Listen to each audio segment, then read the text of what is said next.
let's see. We're doing Cherry Bomb today, and that'll be fun. Maybe I can stay on topic for once in my life. Feels like it's snowing in my house. Yeah, let's see. Let me get my actual stream up. That would be good.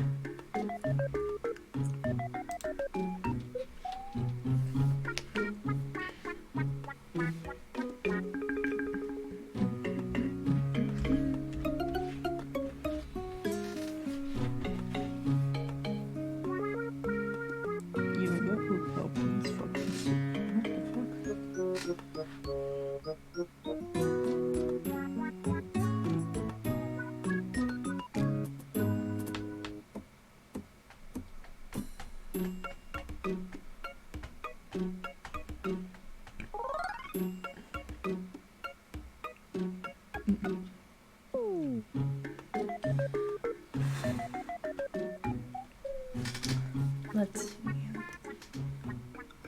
Get myself in the streaming spirit. Alright, I need to put my music on shuffle. That way, you know.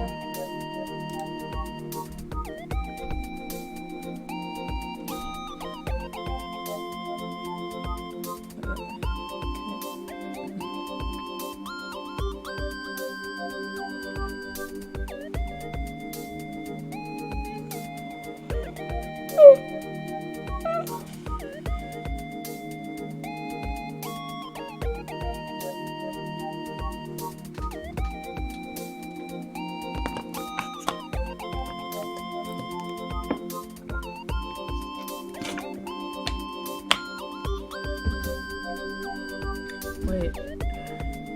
It's crazy. I didn't even know that Caitlyn was half Ionian. What the fuck?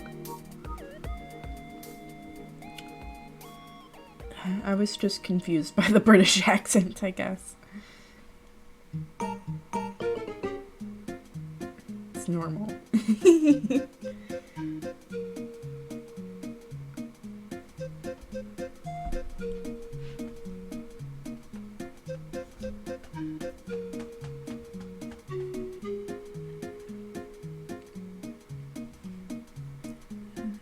Let me see. Today's kind of a sleepy day. Or maybe that's because I ate like half a roast before I got on stream, but no matter. Let's see. Let me get up my thing. Things will go smoother. Well, things are actually going surprisingly smoothly. God, I'm gonna jinx it, but, you know. No pain, no gain. That's what people have been saying, I'm sure. Not really, but let's see.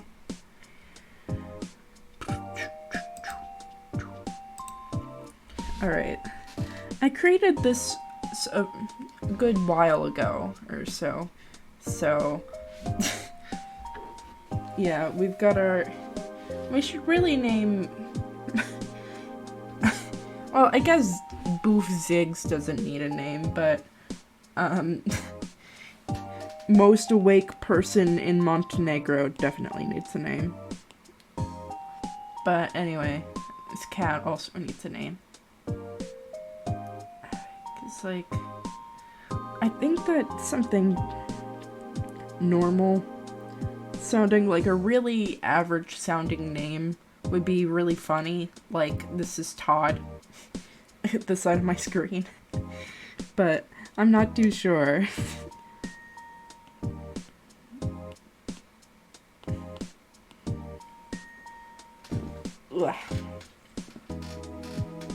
Today we are tackling, I don't know, Cherry Bomb from Has Been Hotel. That's crazy.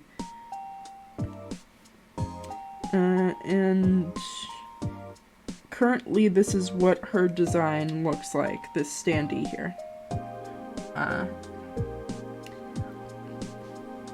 think that my main concerns with her, like, from the original pilot was the fact that she used to have, like, these kinds of, like, suspender things that were on her pants, or whatever the fuck this is.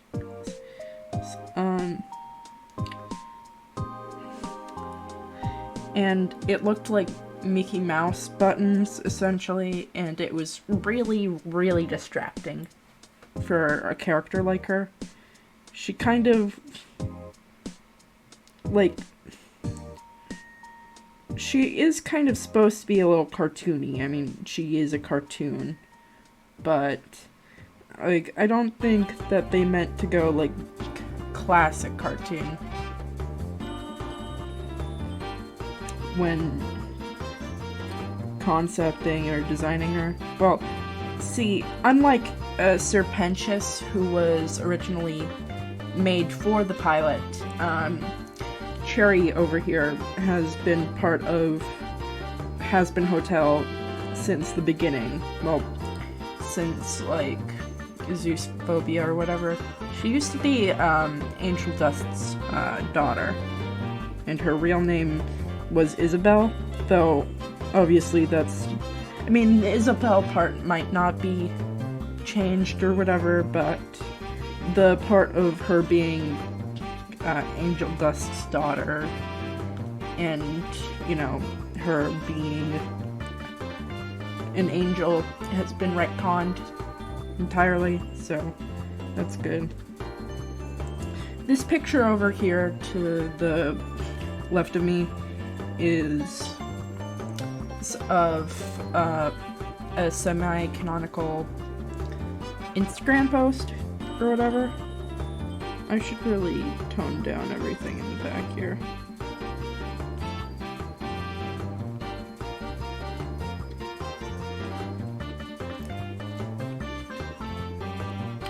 It's trouble with layers. Let's see.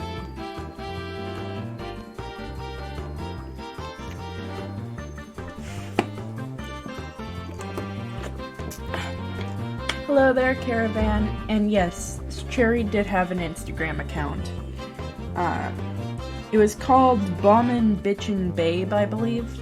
And it often interacted with, well, obviously Angel Dust's posts, but it also interacted with some of Valentina's. Not often, but it did. And almost none of the Hell of a Boss crew. But it's an interesting little factoid, I guess.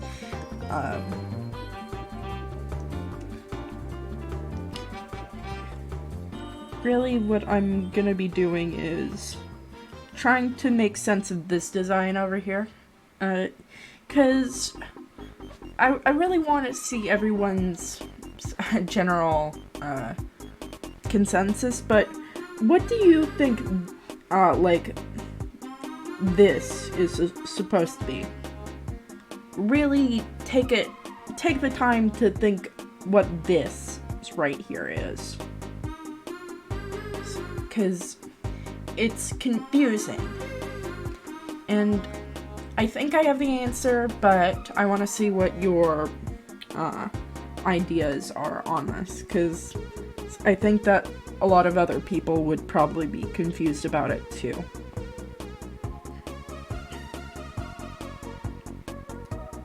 Let's see.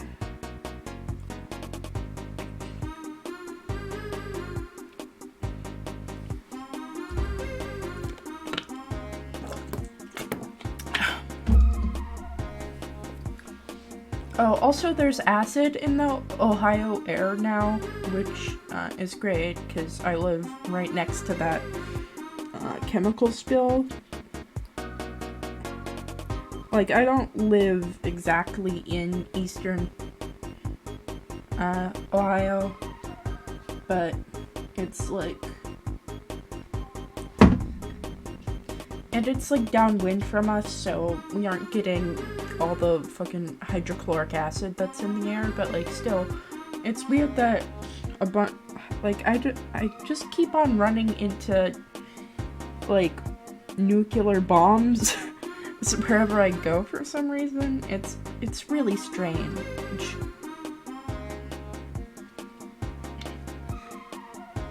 Like, what's it?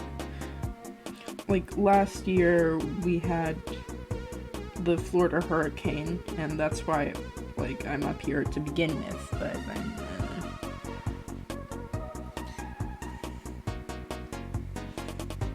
I've got water or whatever, but, you know, the main thing is that it's killing a lot of, like, crops and fish and poisoning the water supply. But, you know, the government said it wasn't that big of a deal, so I guess it's not. Thanks. It looks like a ripped up skirt on top of leggings, I guess. See, I would say that you were right there. Like, these are probably leggings of some variety, or pants. I really can't tell their texture from this all, you know? But this right here, is probably part of this shirt, and is used to make like a makeshift little skirt slash belt, because it's a little bit too small to be a skirt, you see. Though I guess you can never be too small with like a skirt. When does it stop becoming a skirt and start being a belt? The real question. Yeah, so when I was like, love's in the air and also acid, that tweet, I was referring to hydrochloric acid, not the fun acid. So, sad. Didn't get my Valentine's Day wish. But, how was your Valentine's Day, chat? Was it good? Hopefully it was.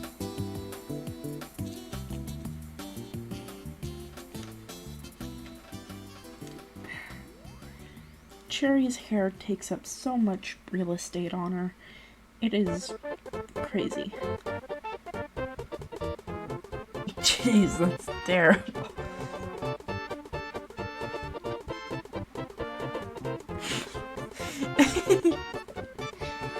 It's not that bad.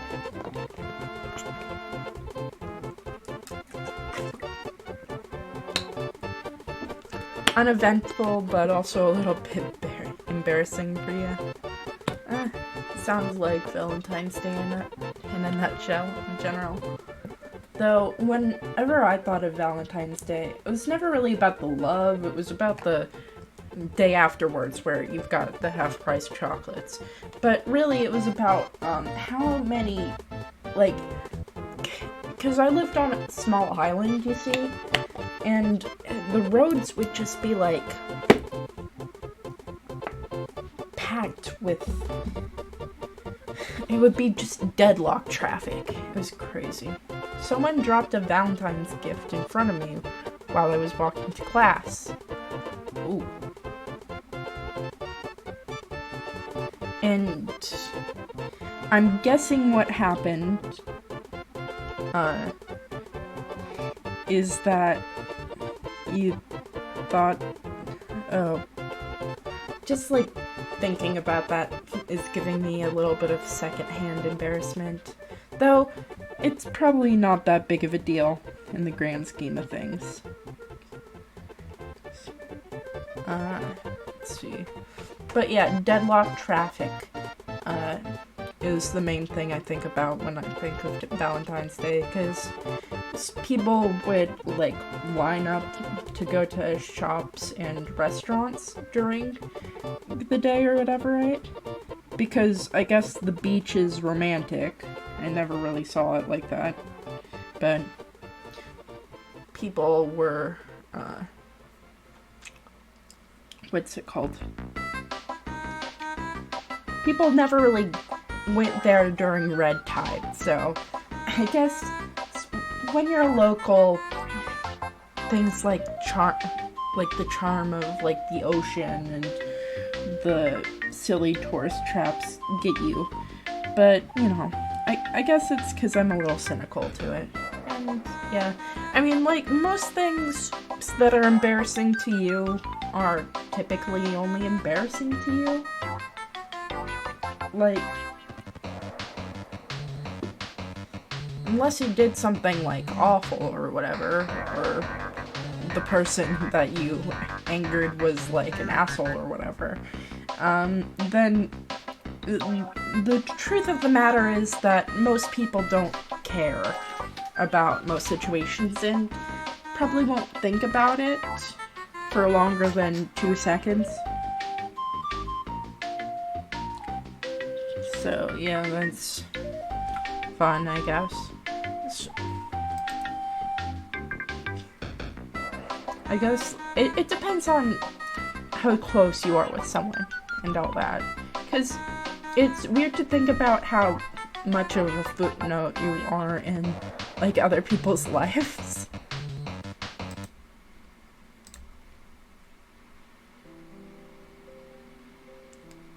I don't really think about other people's bang-ups. Yeah, exactly. You typically, like, tend to, empathize with them, or just brush it off. It's not really a thing where you're like, oh, that person did this really strange thing. I'm going to think about that forever. Mostly, like, take a picture of you. Like, they don't... Typically, people do not care. And, like, in school... It depends on if you're doing something real strange. But typically, like... you would know if you're doing something strange in that instance or whatever, you know? Like, if you're wearing, like, a very attention-grabbing shirt or something, I guess. And you can remember that. But, I mean, like, I don't think that situation happens to most people. So, I think you should take comfort in the fact that a lot of people just will brush off all your flaws, I guess, because they don't really, like, there's no business in that, I guess. Let's see. Like, I've thought of the times that, like, I just could not handle being in a grocery store or whatever. Like, I actually do like shopping and stuff like that. Well, not really, but I like moving quick and doing things. I don't really like, what's it called? Loitering. So I like doing things quick and efficient. It's nice. It really gets me through my day. But the thing is, when it comes to the checkout line, for some reason, like, what happens is that they have, like, these linoleum floors, which, you know, tend to be clean, so they reflect things off of them. And they tend to have white walls, which also reflect things off of them. And also, the strange is, well, I mean, it's not strange because it's a warehouse, mostly, right? But what happens is that all the fluorescent lights that are in a row above, like, the checkout station, basically, like,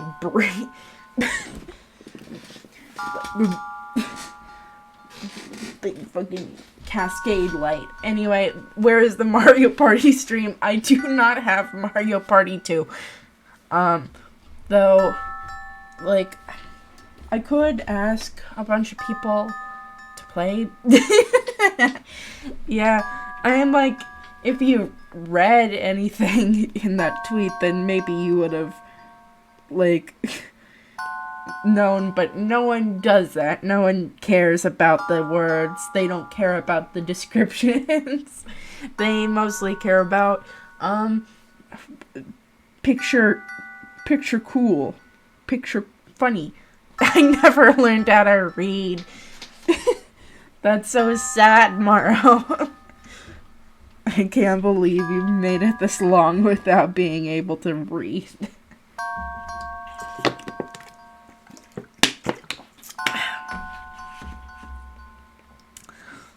Anyway, let me catch you up. So, if you know anything about Ohio news, you might, know that there's now hydrochloric acid in the air. So, fun times. It's affect most people east or whatever, and I'm like an hour or two away, so I'm not in the general, like, epicenter, but, you know, that's what I meant by there's acid in the air. I saw it the other day trending on Twitter. Yeah, that was what it was about. A fucking train crashed and released. Basically what happened is that it was carrying vinyl chloride, burnt up because it's a train that crashed. And now, because of the reactants within that, there's now, you know, the stuff that you, like, when you think of acid, like, not the fun acid, the one that melts shit or whatever, that's what's in the air currently, because it burns up. Anyway, yeah, it's a real Ohio moment, if I've ever seen one. I don't understand how I keep getting involved with nuclear weapons, but it keeps happening. Honestly, I'm scared for any new place I move to now. So, it's probably just correlation without causation. And that's what I'm gonna refer to it as.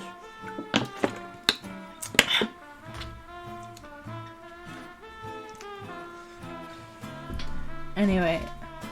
Oh, here's a fun game. God, the memes were right. Can't have shit in Ohio. It's true. I'm out here. And I fucking gotta say it. Can't have crap in Ohio. Yeah, I can't eat here. It's crazy. I have to fucking leave state lines every time I want to eat a sandwich. Yeah, so that's not really good for my digestion, but, you know, we make it work. Anyway, I was complaining about fluorescent lighting. And how awful it is. Basically what happens is that every time that I'm in the grocery store checkout, the lights, like, beam down on me, and I just feel overwhelmed and, like, not like my skin's burning or whatever, but, like, clammy, kind of like I have fever. Every time I'm in the fucking checkout. And I, like, it's just kind of a bruh moment in general. I'm currently looking into ways for me to not be so affected by that. Because, I mean, it's kind of a big part of life in general. And I'd like to live at least somewhat of a comfortable life. You know. It's whatever. But, like, that's why I can't deal... Like, I hate warehouses. I hate department stores. I hate going into Macy's. Or any of those, like, multi-tiered complexes or whatever. Because, like, the walls are white. And the floors are shiny. And it's awful. It's awful. Alright. complaining about fluorescent lights over. Next topic. Mara, what do you think this part of Cherri's thing is? Going outside, yikes. Yeah, it's crazy. But unfortunately, I do not have DoorDash or enough money. So, yeah. It sucks, guys. I only do it every once in a while. Mostly because, I mean, there's nothing really to do in Ohio anyhow. It's not like I had friends, or that part? Yeah, nice part. Yeah, what do you think it is, Smaro? Like, do you think it's a skirt? What do you think what it is? Because I want to, like, make a little point, I guess. It's nothing against her original design. I think that it conveys her party girl nature pretty well. It's just that everything is just a bit too chaotic. I would think so, I guess. See, like, I think that it's actually a part of her shirt. And so, really, it's a band tee that's been cut 2 ways and then sewn.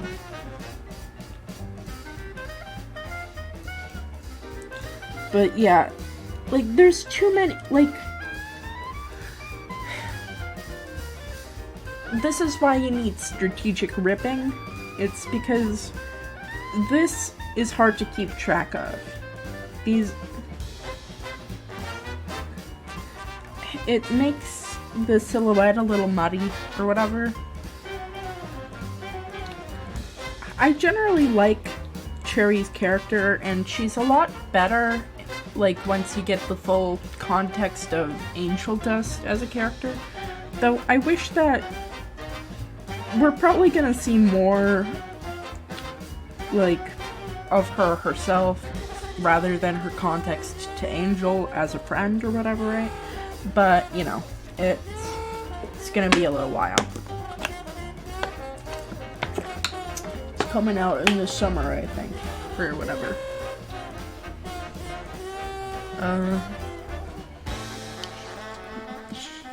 Yeah, also, she's got tattoos,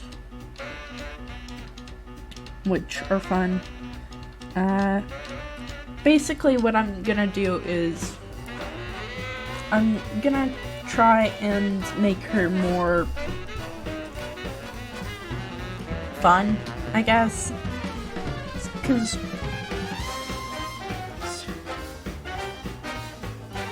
like, for as much as there's detail here, there's not a lot of things. Oh my gosh, Ohayo gozaimasu. It's golden. Wow. Cheer, the crowd goes wild.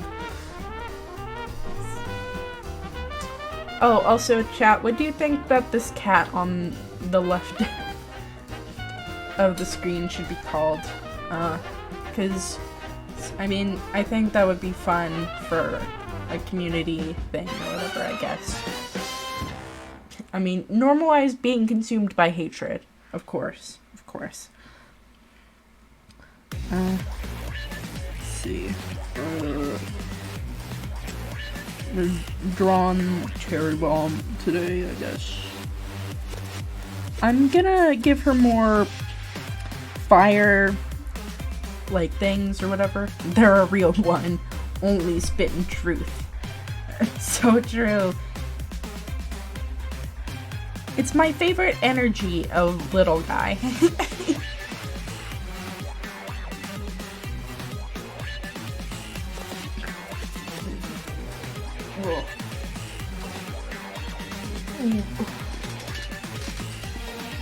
I think we should call it Team OASUs. how many fucking skins does Teemo even have? Like, can someone count? Do I need to count it? Because it is an insane amount of skins. Well, we could tally it up, actually. Because, like, I don't, it's good that Teemo's getting an ASU. Would that make it Teemo Senior or Junior? This thing is not related to Teemo in any way. It is just associated. It's like people having the same name or whatever. 1, 2, 3, 4, 5, 6, 7, 8.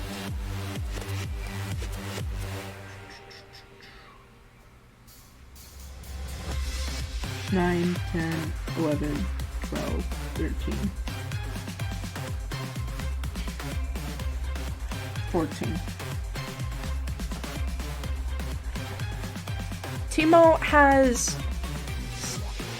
11 skins. Technically 14 if you count Legacy and Prestige skins. So that's 14 skins because they do matter when talking about ASUs. And let's see, how many skins does Lee Sin have?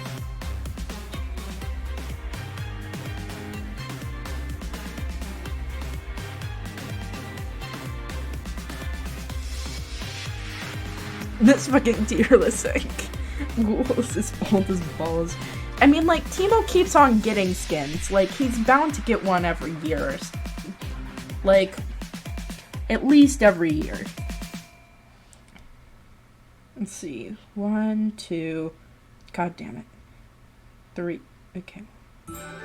1, 2, 3. Wait. Lee Sin's already had an update. Ugh. I mean, like, Lee Sin also needs an ASU. Don't get me wrong, but, like, ugh. There are so many other characters I like more that deserve more. Anyway. 1, 2, 3, 4, 5, 6, 7, 8, 9, 10.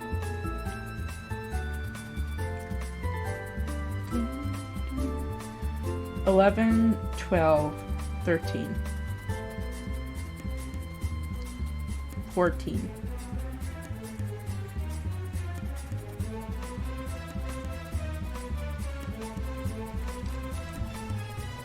Lee Sin and Teemo both have 14 skins, so what is that?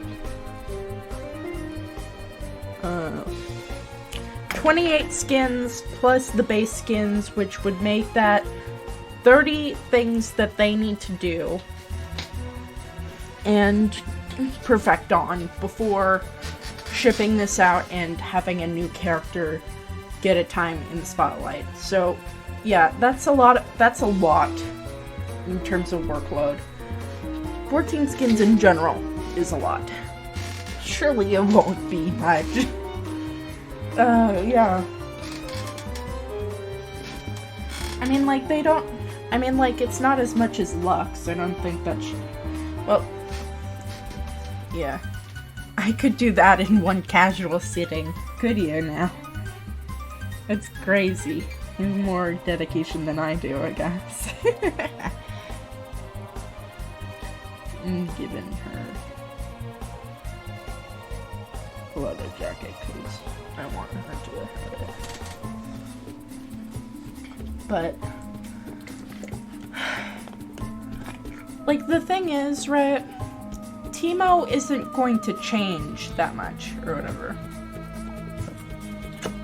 Lex did have her own update a while ago. I was gonna mention they'll probably close all shops in 2024 just to redo all Lux skins. Yeah. When they get to Misfortune, they'll probably do that. Because she desperately needs a visual update, actually. Like, that's in no certain terms. And she's one of League's poster girls, so they'll actually focus on her, or whatever, because they know that it brings in a lot of money. if they don't tweak Teemo's gameplay, I'm gonna be mad. Yeah, I mean, like, it seems like they're not going to do that since... I mean, they did sort of tweak Caitlyn's gameplay, and they sort of tweaked, what's it called? Ari's gameplay, but not... They never went as far as, like, a VGU does, or whatever. Needly is probably gonna be a hard one to update, because she's gonna need 2 forms of her 10 billion skins. Yeah, I'm not touching Needly with a 5-foot fucking pole. That character is crazy. They need to touch 2 fucking hack abilities. Don't touch passive Q or R. You don't like move quick. No one likes move quick. Everyone fucking hates move quick. I fucking hate move quick. It is really funny. It's really funny. Don't get me wrong. Move quick is one of the most fun things. For the love of God, do something with W. Like, he's supposed to be the Swift Scout or whatever, but, like, he's not... Like, the best thing that's going to come from this ASU is the fact that we're going to get more Yordle lore, which means things will finally make some sort of fucking sense. And that's what I'm hoping for. That's what I'm praying for. Though they are going to make him, from, like, what I've seen of the sketches or whatever, they're gonna make him skinnier, which I'm not the biggest fan of. He is cracked, though. They could have had an active for, like, how Varys got an active on W after a while. Yeah, let's see. Teemo's whole kit's kind of annoying. Well, that's kind of the fucking point, though. Maybe we'll finally hear about how the city works. Yeah, because Teemo is, like, one of the characters most, like, represented, like, by Bandle City as, like, this is what they care about and that kind of thing. Oh, yeah, and yeah, we're gonna finally have more interactions with Teemo. Like, maybe we'll finally get, like, a funny personality for him, because, like, LOR is kind of dead on Teemo interactions. They don't really play it up all that well. Like, Yordles kind of follow... They either rely on lore or rely on comedy, or both, or whatever, in case of in our Lord and Savior, Vhagar. But, yeah. Hopefully he'll be funny. And also be, you know, like, explain some shit, you know?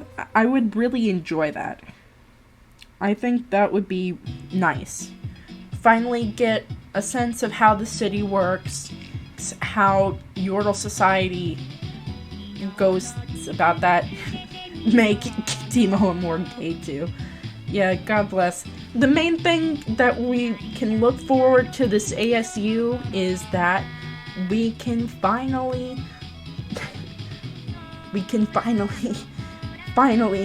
get rid of his stupid fucking things. Damn it, I did the Philippines flag again.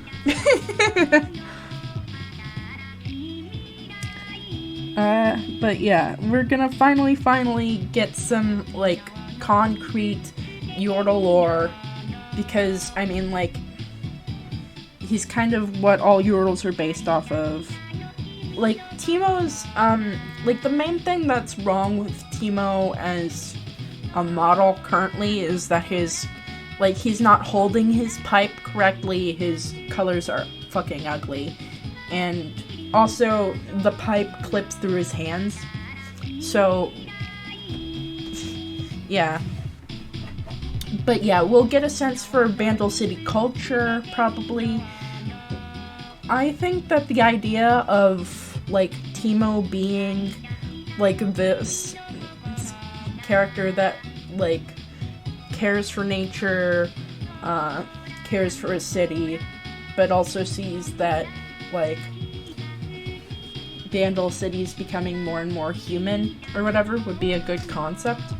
Also, you can keep the two-faced thing, but actually make it interesting. Give Teemo more lore than just being like a psychopath in disguise. Because that can be fun, right? You can do stuff with that. But the way that I see, like, most fandom interpretations often make it, like, the least, like, interesting form of psychopathy. But, like, if it's just a form of, like, you know, putting on a face because, like, you're supposed to, that kind of thing, I think that's a more interesting direction than Patrick Bateman Yordle. Though Patrick Bateman as a Yordle would be fucking fantastic. Add Patrick Bateman into the fucking game, Riot. I really think that would be good. I don't think that... I mean, all the diehard, like Lee Sin fans are probably quaking in their fucking boots. And, like, Lee Sin has one of the most awful character models and is a really popular character in terms of, pro play. So it made sense that he'd get an ASU and that kind of thing. Vex even touches on that idea there too. Exactly. Like, this idea that, like, Yordle society, like, has a specific way of Yordles acting and behaving, that kind of thing. It would probably be a little bit of a hassle for me if I was living in a place where everyone's smile. Yeah, that would be weird. Though, like, we're not...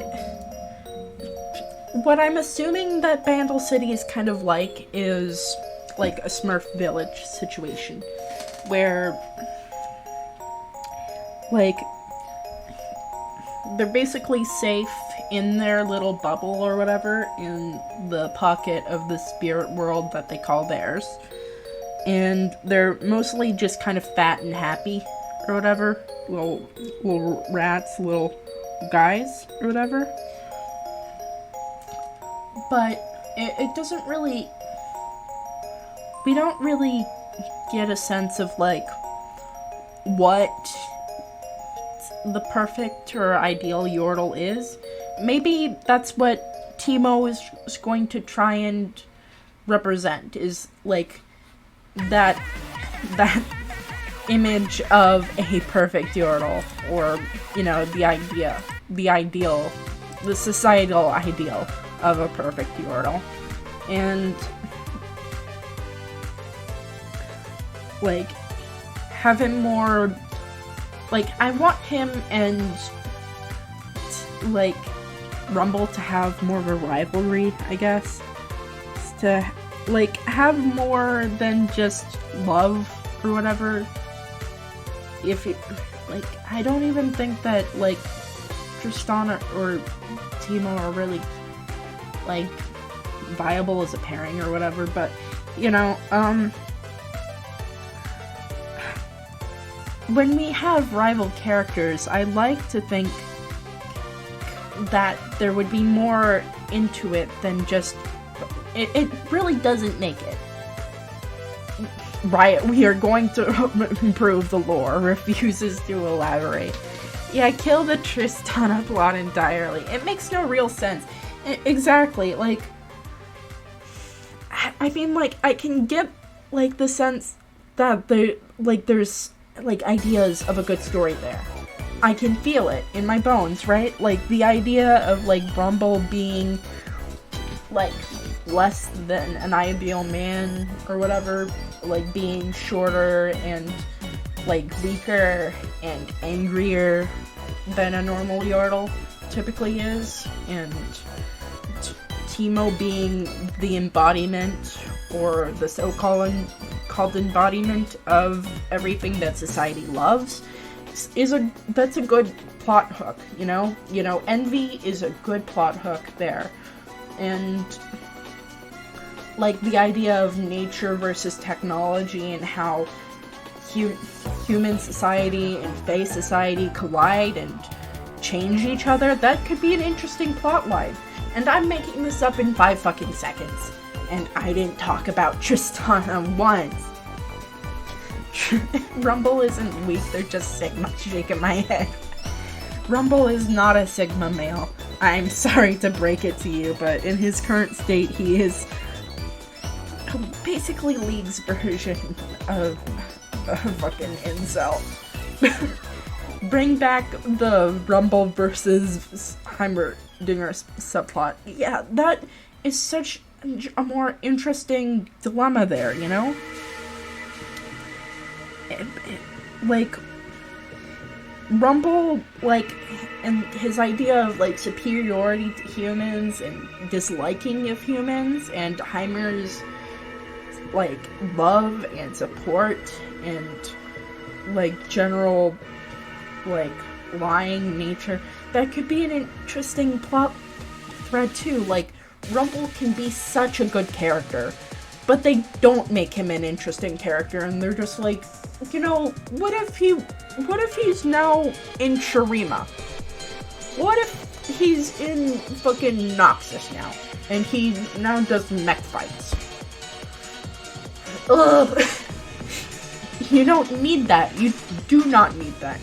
Cut the Tristana stuff, cut the mech stuff, cut the whatever Shurima stuff, and just, like, have it be on, like, this character who is just kind of angry at the world and has a lot of time to get either more angry and more cemented in his ways, or open up and, like, understand that the people that he hates and, like, everything that he wants,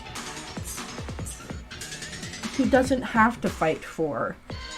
He can understand these people like sentient beings and that kind of thing. I think that it could be really interesting. Like,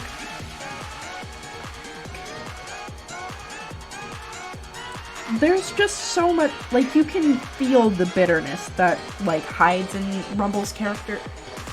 Oh, honestly, a really cool flavor story would be Teemo interacting with the Fiddlesticks encounter while scouting something in Demacia.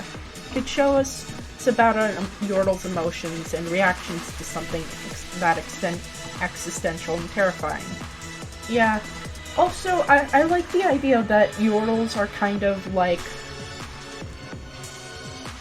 subspecies of demons, if that makes sense, because demons in this world, right, are basically wads of magic that feed on base human emotions, like fear, or agony, or joy, and I think that Yordles survive mostly on, interaction and compassion, those kinds of things. So, yeah, I share around that headcanon a lot, actually. So, basically the idea of, like, a Yordle stumbling back on one of its cousins and the way that it's, like, it kind of has to reflect on what it has to become and that kind of thing. Also, what Teemo fears, what he wants out of this world. Because we don't really get that at all. We get a sense of the fact that he's dedicated to Bandle City and that kind of thing, but we don't really have personal stakes with Teemo. There's nothing there that, like, cements to me as a character why I should be invested in him. Because, to me, his existence is more intertwined with Bandle City as a concept and that kind of thing. I had a fic idea floating around that headcanon, but I don't think I'll ever get getting to finish it. Yeah, we all know that about why Timo is the scout for Vandal City. He's just working in 9 to 5 or something. Yeah, like, it's weird because it used to be that he was a Boy Scout. Except not really. But now he is definitely supposed to be a Boy Scout leader. And I think that, like, the idea of, like, him passing on Yordle traditions, teaching them about nature and respecting it, that kind of thing, that's a way that they could take the character, right? But they kind of want to have their cake and eat it too. Also, I get what you mean, Caravan. It's really, really hard to finish fics. It's just kind of like finding the motivation's hard. And I get it.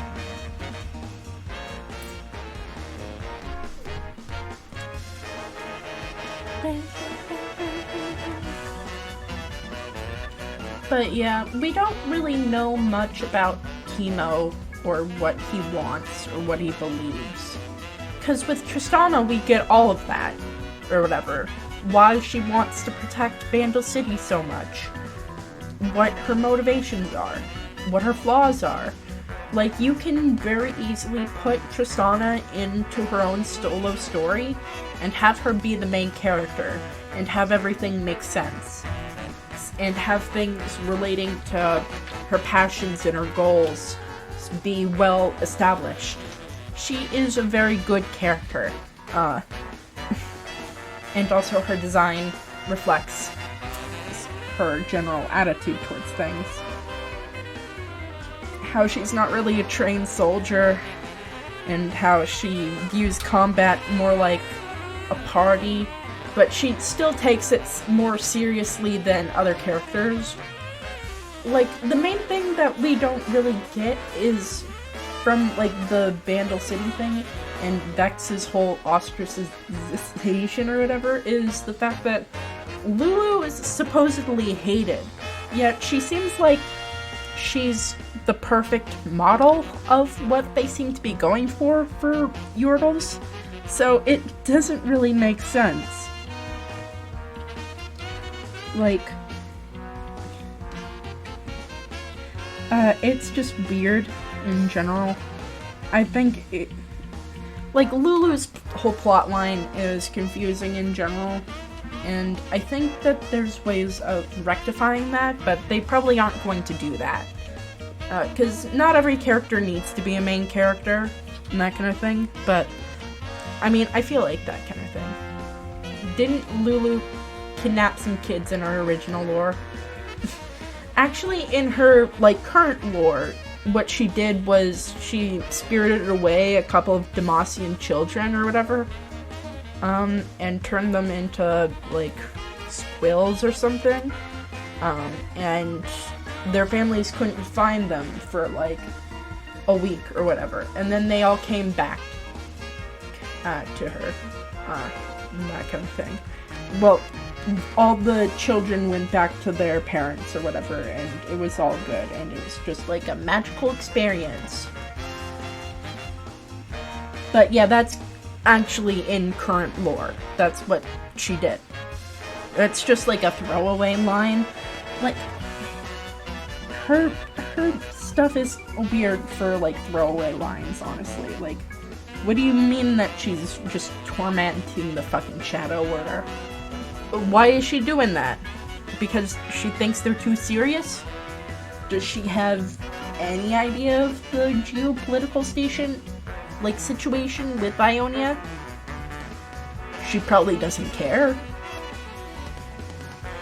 And, like, whatever. It's so easy to write her wrong, and that's the main problem with Lulu, is that she's not really that kind of thing.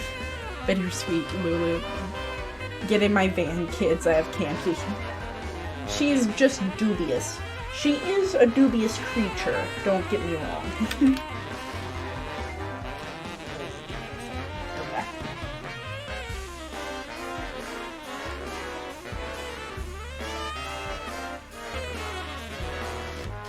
I think that like her like whole gremlin mode like of personality is good. It's fun, that kind of thing.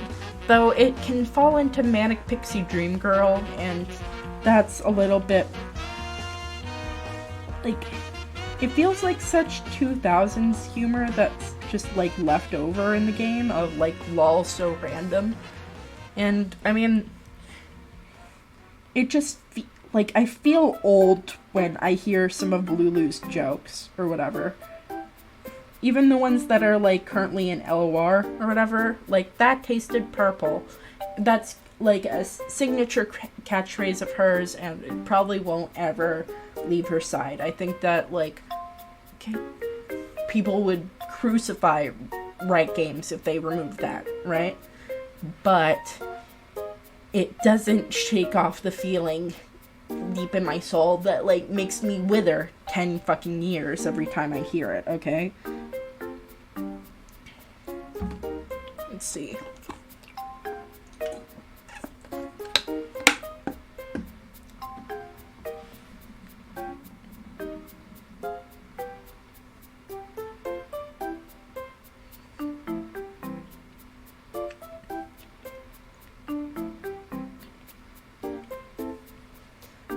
My bitrate fucking sucks, I guess, right now. Anyway. How would you change Teemo for the better, I guess? Like, I know everyone likes the war veteran PTSD thing. Well, some people do. I don't, personally. Mostly because I think that it's better left as an AU rather than as main series thing. Because there's, like, I feel like young Yordles are, like, way, like, there's much more you can do with, like, a young immortal character that I feel like is so, like, desperately lacking from a lot of them. Yeah, she'd be like, the epic bacon narwhal. Oh, you're hurting me to my soul, chat. Why do you do this to me?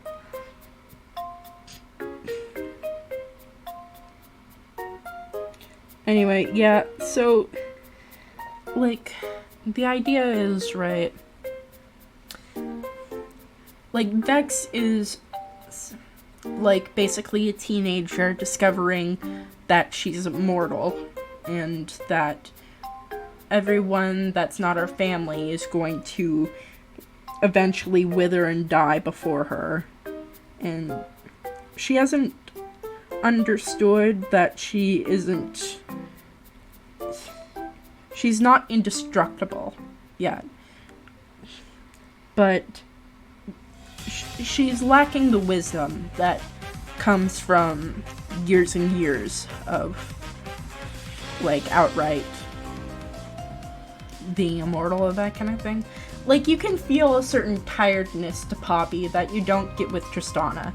And I think that's a very good character detail, or whatever, right? Is that Poppy is much more grounded in reality. She knows humans much better than other Yordles that have been in Bandle City for their lives or whatever. She, like, can understand them in that kind of sense, but she's still oblivious, that kind of thing. Make him a competent himbo. An oblivious goof, but so proficient to his niche that nobody can doubt him. That could be fun. Like, it kind of reminds me of the buff guy or whatever that, like, I think his name's, like, Buff Scout or whatever. Yeah. Speaking of Poppy, about the Silas game. Yeah, that'll be interesting. I thought it was gonna be a roguelike, but it's actually an action RPG, according to one of the directors. Though, I did ask one of the the guys to put Germa in the game.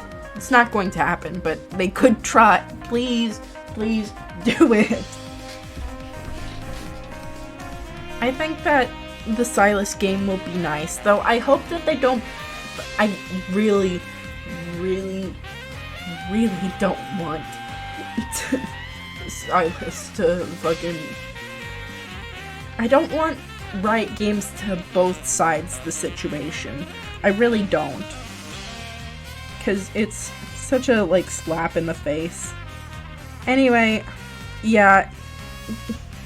Like, Teemo's already shirtless. He can fit that vibe pretty well. Like, having him be, like a rounded, kind of soft kind of character, and being, like, pretty proficient in skills and that kind of thing, is a fun idea. Like, having him be, like, actually warm-hearted and that kind of thing, being kind of dumb, that could be very interesting. But yeah, Demacia is very clearly in the wrong versus Silas. Yeah, that's the main thing, is that in, like, we shouldn't be sympathizing with fascism to be playing devil's advocate. Yeah, like, the thing is, right, they tried to both sides the Demacia situation so often. Like, in the Garen comics, they're like, oh, but you shouldn't do it this way. Okay, well, there's not really any other way that, societal change can really happen. Like, what do you think? They're gonna wait till the old rulers die so the next ruler can take over and have the exact same values? You're gonna just hope and pray? Actually, you could have just asked really nicely. My god. Like, I get the fact that, like, insurrection in general is, like, not really, like, you don't really want to encourage that, I guess. But, like, the thing is, like, people being, like, oppressed by another group of people, really, you shouldn't really go, oh yeah, but, like, the Mage Seekers also are humans too, guys. Ugh, it makes me upset. Also, it's like, basically like, the Mage Seekers whole thing, like, it's kind of a big allegory for being gay and that kind of thing, because you can hide being magical, you know, right? So it's like that kind of thing. People don't recognize that the fascist state is committing violence in normalized forms. Exactly. So it's just that, like, people standing up to that violence and responding with more violence, right? They suddenly view that violence as being too much. Oh no, the monarch's gonna get fucking killed. I mean, how many fucking people has the monarch killed, man? Like, charging amounts of money for insolent is violence and such. Exactly.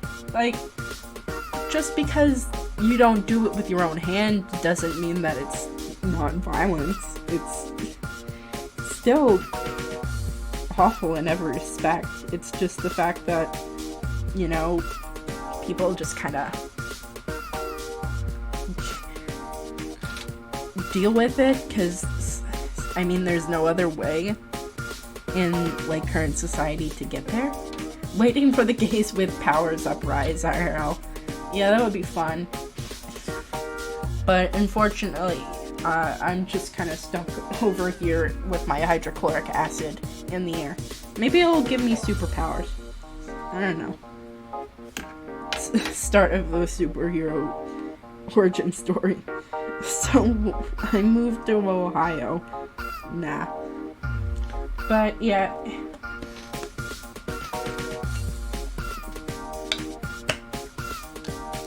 I'm wondering how many champions might show up in the Mage Seeker. I'm betting that Jarvan's going to appear in some form or another. And so is Garen. Like, it would be silly for both of those characters not to show up. Though the main character I want to show up in the Mage Seeker is, of course, my boy, Veigar. Fuck all other characters. Only one character matters, and that's my favorite character. I mean, like, he is the most magical creature ever. Likely as enemies, but probably... since there's not really a lot of them that are currently on Silas's side. Yeah, like, I can imagine, like, LOR characters, like, Cythria appearing. I can also imagine Tiana Crownguard showing up. But those are very niche characters. I could imagine, well, like, Galio might show up as, like, a boss or something. That could be cool, like, a really big, like, Galio boss. Galio as a boss fight fucking rules, in general. Like, it's just I mean, fighting a big fucking statue rules in general, or whatever. Though, I'm not sure if they'd put that in the game. Also, I feel like Lux will appear as an NPC, but, like, she won't be in it, like, an enemy or anything, really. Alternate ending for 100%ing is that Silas escapes into Bolham instead of the Freljord to grow stronger. That would be the best ending. Best ending. Silas gets counseling from another wizard. But yeah, like, I would like to see, like, some wizards going to Bolham or whatever to, like, hide out and live their lives in peace. I think that could be fun. Hidden post-game Veigar boss, final boss. That would be fucking so sick, man. Though, you know, I think that really I don't know why they haven't added a Mage Seeker champion. Final boss Veigar, you say?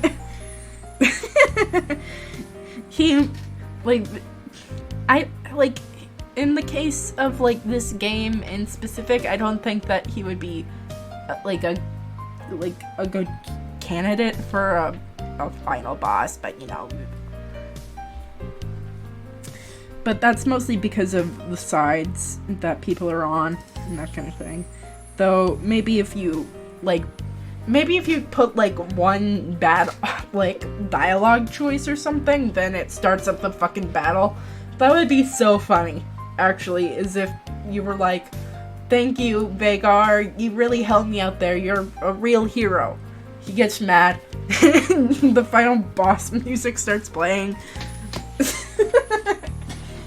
That would be a fun way to, like, have a secret final boss in the main game or whatever. I don't think they'd do that, but, you know, we can always dream, you know? But in general, I think that Silas and Veigar would be, like, just in general, like, a fun dynamic to work with because of the way that they view the world. Why do I hear boss music? You choose the line that contains short, the word short. Oh my god, Veigar, thank you for saving us, you're such a hero. You caught us in such short notice. I'll be back shortly. Don't use that word!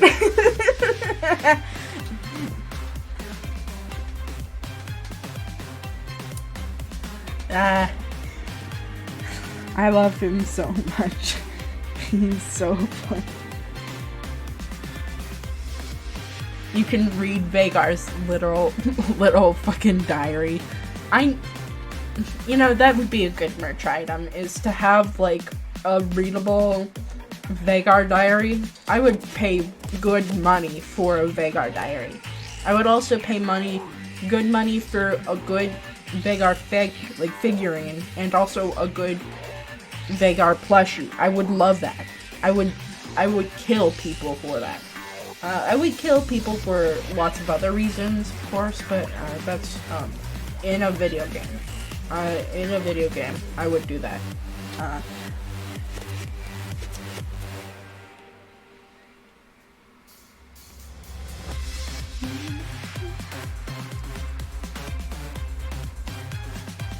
Let's see.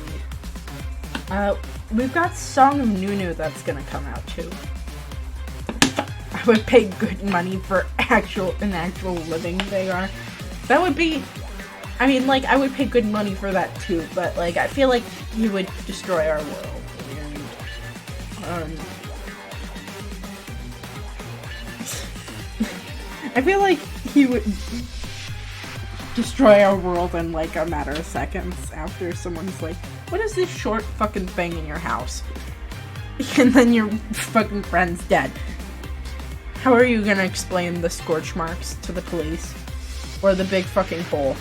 It would be worth to take care of your home and be taken care of. Vagar scalpers! I feel like we're just making... Like, would there be multiple Vagars? Like, because I feel like that would also be a fucking disaster waiting to happen. And if there aren't multiple Vagars, and also all of them are the real character or whatever, but, like, this would have to be, like, a roommate situation in order for this to be anywhere, like, close to correct. Otherwise, we are just inventing Vagar slavery, and I don't know how I feel about the sentence I just said currently.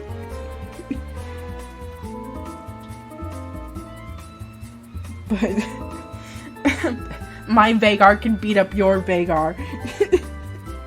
How many stacks does your Vagar have? Mine has 200.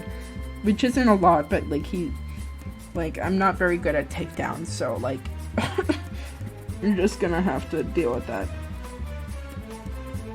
But I maxed out tank items, so you'll never be able to kill him.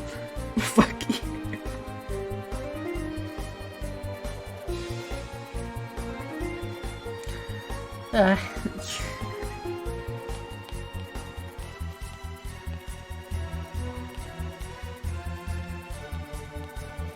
Let's see.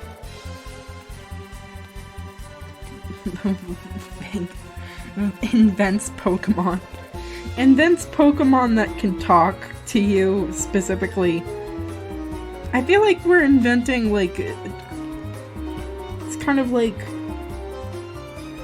if Pokemon could use actual words to communicate with you and was basically just a regular person, but, like, also was a creature who was driven mad by lots of torture.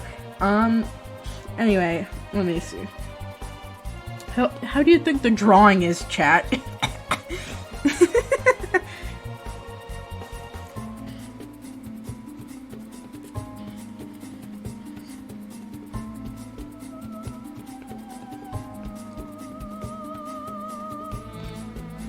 Let's hope the Lee Sin update unleashes New Deer too. That would be, like, honestly, that's a reason to get hype about the Lee Sin update, man. Though, I hope that, really, the only thing that's gonna come from the Lee Sin update that I'm gonna like is the fact that, like, all his skins and stuff won't be absolute garbage. He'll get some new lore. And also the cute stuff with him and Udyr will probably continue, because, I mean, it seems like Riot is finally deciding that gay people also can make them a lot of money, so I'm glad that they've realized that we're a demographic to be exploited too. So, we'll finally have that.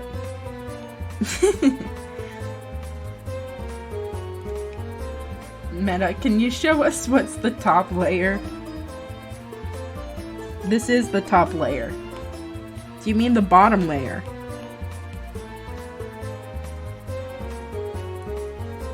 Also, I like that you given her a jacket. Yeah, I think it was fine. Let's see. Like, basically, I'm referring to, like these Marlboro lighter. What are they? No, not Marlboro. So that's the cherry on top. Oh my god, you fucking got me. Anyway, this metal piece that I'm making or whatever was here that I'm moving down here is based on one of those Zippo lighters. I'm gonna put this on one of my other OCs too, but I think that it just looks cool, so I'm adding it anyhow. So, yeah. Got it!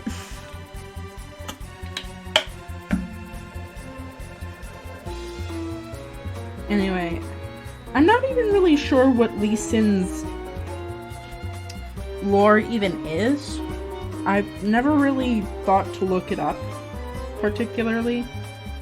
It was never like a priority. It's probably wildly outdated. But it's something about him and something dragon, something punching, something blind, something master. A summoner gone blind, obviously. Oh, okay, yeah. So I was I was right on the money, actually.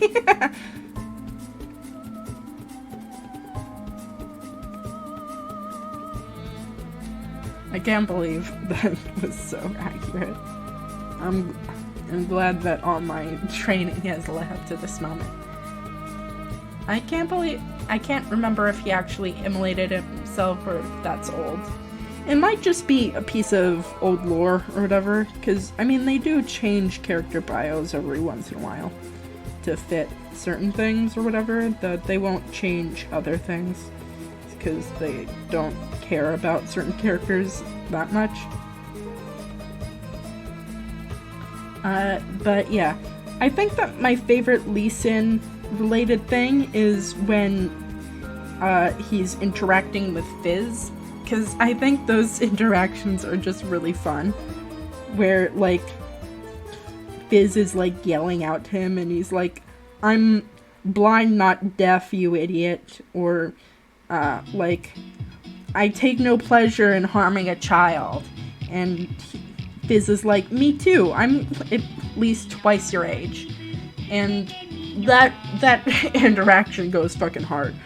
I'm sorry, like, Fizz might be annoying, but he is also really, really cute. Like, LOR makes a lot of characters that I probably would have hated or whatever into characters that I absolutely love.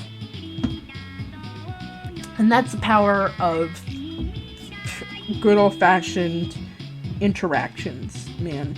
Because, like, I don't like Veigar's voice lines unless you count final boss Veigar or whatever.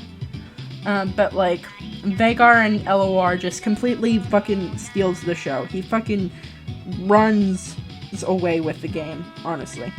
And it's great.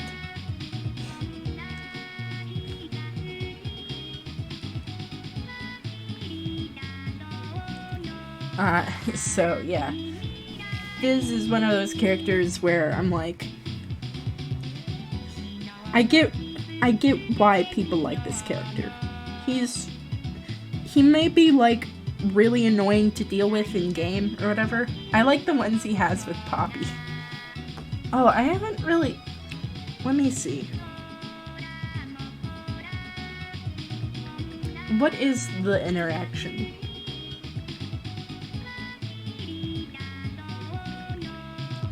Oh, I also like the Silas interaction with Veigar. It's not in LOR, but just in the general one. Or it's like, what's it?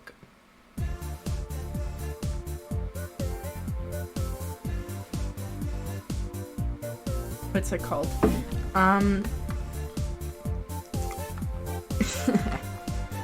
It still surprises me in this woke world we're living in here, that everything gets scrutinized to the millimeter in the case that someone can get offended. Why do blind jokes get the green light? Well, it mostly is because, like, whether enough you're, like, funny enough to get away with said joke is the main thing. Because, like, a lot of stuff, like, that's cringy is not even, like, that's, like, offensive, isn't even, like, good content to begin with. But also, the thing is, right, blind people don't tend to watch that much media, so they don't typically get into the conversation all that often, especially on Twitter, where the entire platform is literally, you know, entirely site-based. You cannot, like, I'm sure there's, like, some accessibility options out there, but, like, the platform doesn't have any audio-based forums and that kind of thing. Also, that really isn't a thing. Well, Vagar, I mean. I like the ones he has with Vagar. Poppy is such a supportive soccer mom towards his villainy. It's really funny. Like, Poppy, like, has this thing where she's not really a soccer mom so much as both Poppy and Vagar are trying to support each other's delusions in their own way, and it's really funny to watch unfold. Also, hi Frone. There isn't anyone relevant scrutinizing jokes because they are not written in the first place. But yeah, the thing about Poppy and Vagar is that she's not really a soccer mom so much as she's like a supportive friend who doesn't know that she's a friend either, because they are not written in the first place, or else. I don't know what... I'm not even sure what the fucking things... Yeah, they indirectly validate their roles. Yeah, it's really cute. Though the only way that I can actually ever ship them is as, like, a gender pairing. I don't know, it just gives... Like... Vagar just feels gay to me. I don't know what it is. Like, it's just the... Like, the everything about him that makes me feel like he just isn't into women. I don't know what that means. It's not kind of thing. The true soccer mom is Vagar because he creates minions. It's true, he does create those minions. Those are basically his children. And it's really funny. Gestures broadly.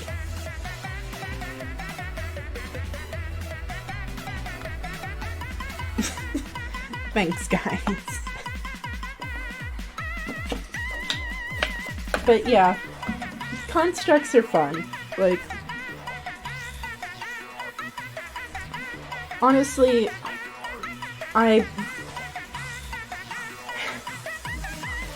we just have to be patient in Vagar Nation, I guess, because when Vagar gets an ASU, oh my god, will it be sweet for him to finally get some interactions with, like, other characters, maybe Senna, maybe his minions.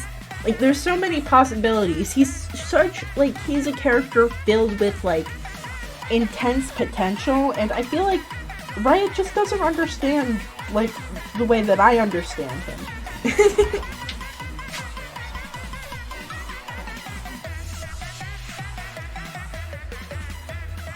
Though, you know, it's also a matter of, you know, how you interpret said character and that kind of thing, because everyone has a different way of viewing media and interpreting media based on their own biases and all that stuff. So, what I'm talking about when I'm like, yeah, I don't ship, like, Poppy and Vagar as in the base form or whatever, like,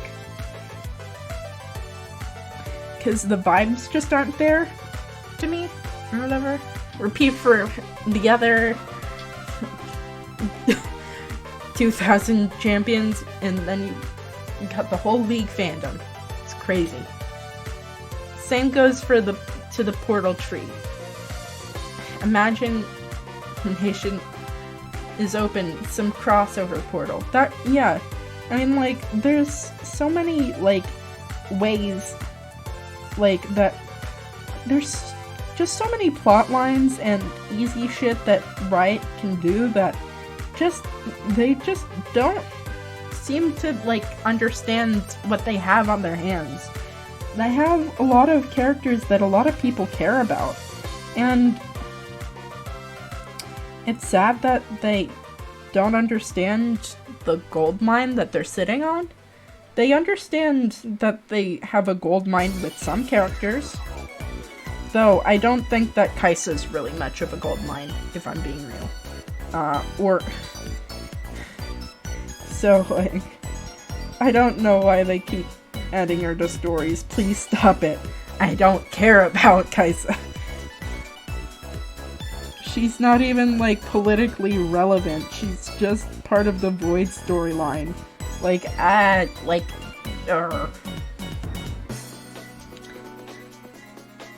think it's also just that her personalities. Like, I could excuse her character design or whatever, because like, I could forgive, like, bad character design if, like, she had a character to begin with. Like, she feels so bland and, like, samey. Like, with Ari or Miss Fortune, you can tell the two apart with the way that Riot's been building their characters and the way that they carry themselves and that kind of thing. Same, stop making Kai'Sa a hero every time. Yeah. Also, the idea that she's a monster or whatever never really gets across to the audience because she doesn't look monstrous in the slightest. She's like an even more, like, they went with the whole Samus bodysuit angle, which could be cool, but she doesn't work with that at all. She doesn't make that work for her, or whatever. More like another hero from Boys. Yeah, it's just like,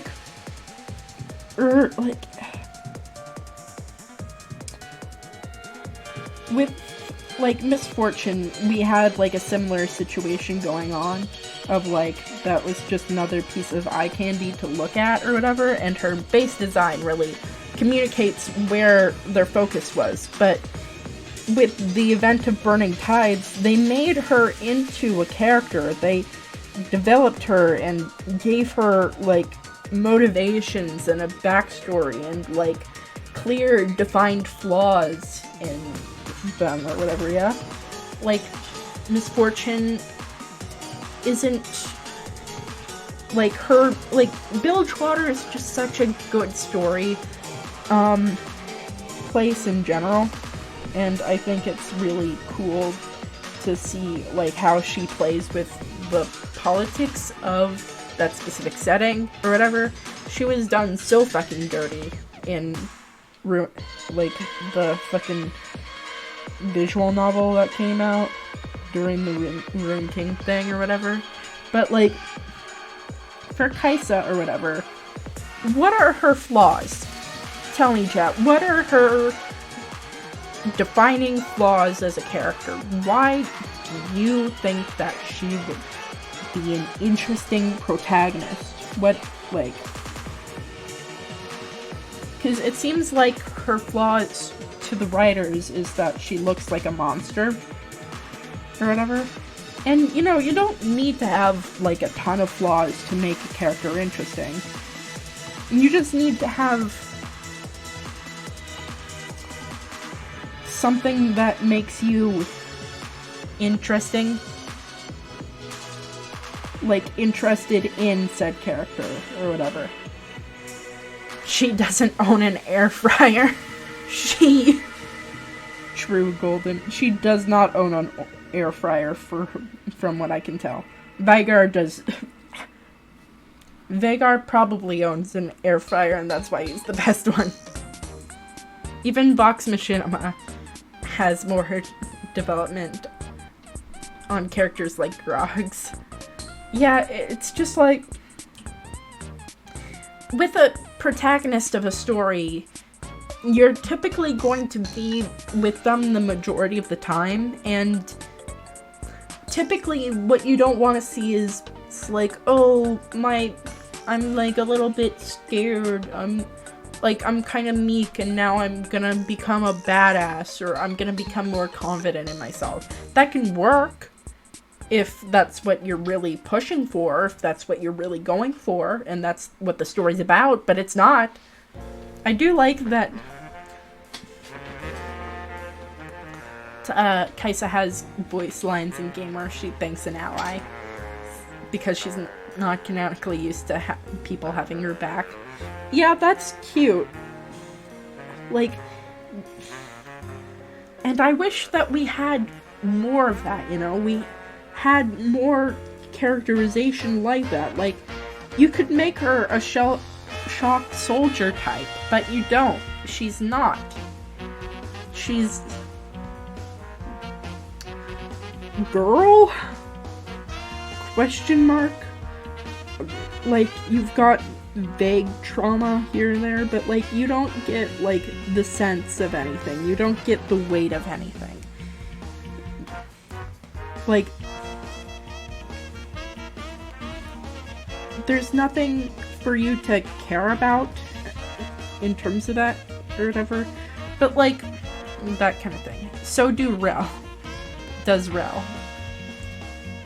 So, would like her suit to have a voice in Kaisa's head. That would be cool. She just exists and survives in the void, I guess. So much trauma. Doesn't really have to be reasoning to be elsewhere. Talia comes into the rescue to help bring more of Kaisa's personality through the power of friendship, please. That would be interesting. Because Talia actually has character. She is, like, someone that you care about, and you're like, yeah, that's Talia. That's something that Talia would say. That's, like, there's not really a line of dialogue where I can look at that and go, yeah, that's what Kaisa would say. It's just not there. And I feel like that's a thing about character building and that kind of thing, right? Is that you need to have something in order for your, like, readers or whoever to be interested in what this character has to go through. They don't have to be good. They don't have to be good at all. Most characters that people like are actually fucking awful people. But they like them because they're entertaining. You want to see them. You want to hear more of them. You want to hear more of how they talk, what they're gonna do next, that kind of thing. I don't care what Kaisa's gonna do next. I care what Talia's gonna do next. I care about what Veigar's gonna do next. I care about what Tristana is gonna do next. But, like, the thing is, you gotta work for that, you know? And, I mean, I judge a character mostly by entertainment factor, but that's mostly because that's what I go for in terms of games or whatever. Like, I tend to enjoy characters based off of their designs, or how much I like listening to them, how much I like the idea of them as a character or whatever. Like, I would fucking hate talking to Aurelian Sol in real life or whatever, right?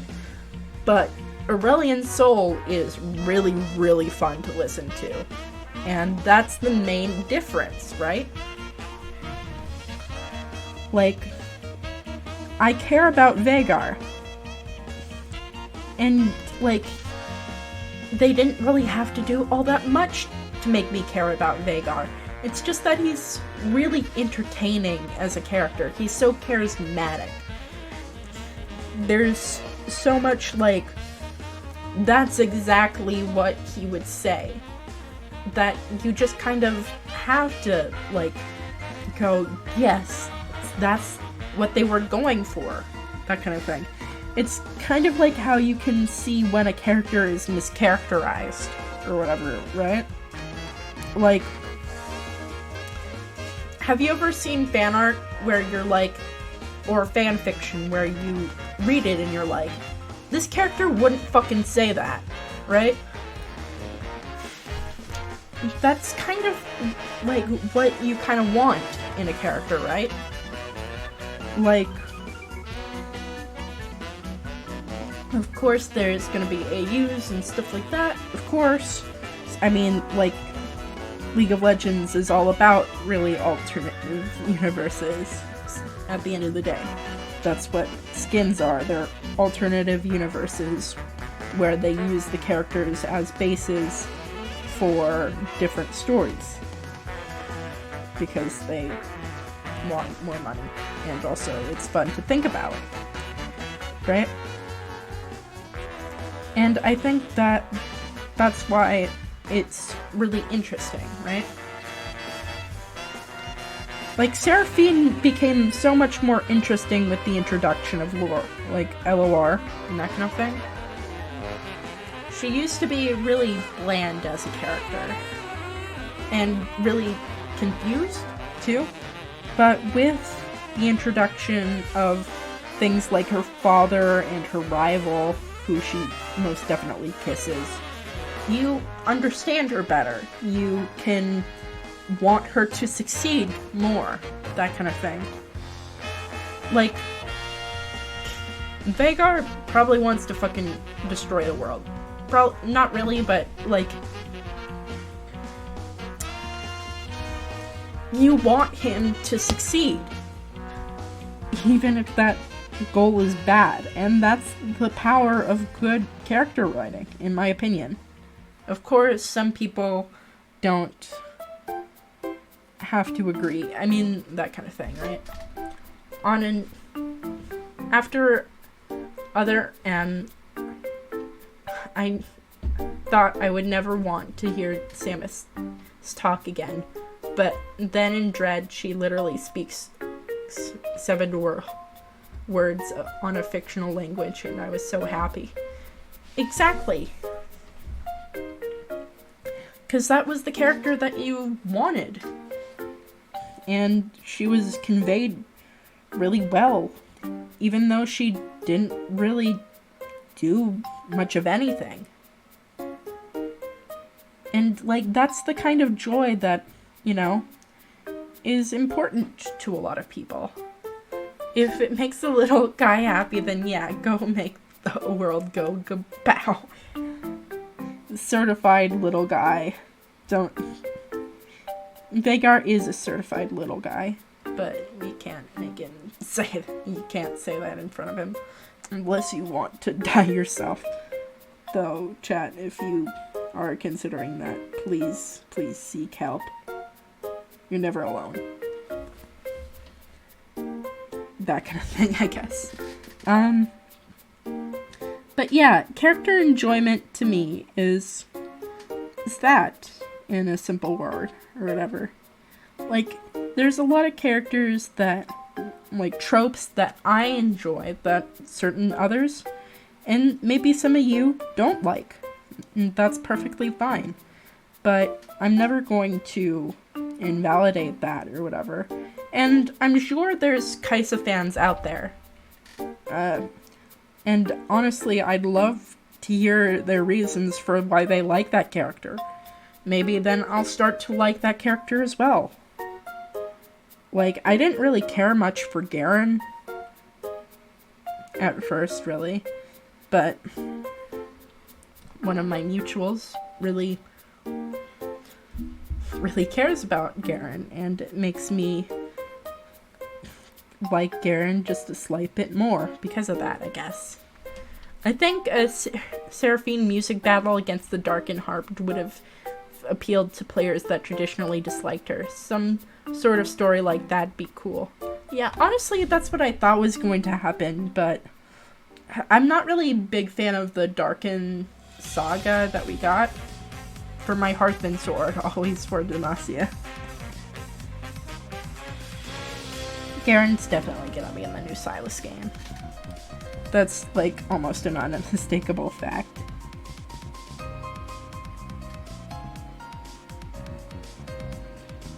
But, yeah. It's like an infection, a really happy infection. Yeah, I mean, like, when you let people enjoy things, this is what happens.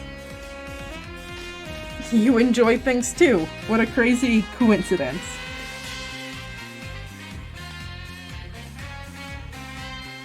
And that doesn't mean, like, let people enjoy things, like, crazy or whatever, but really, at the end of the day, I don't fucking care.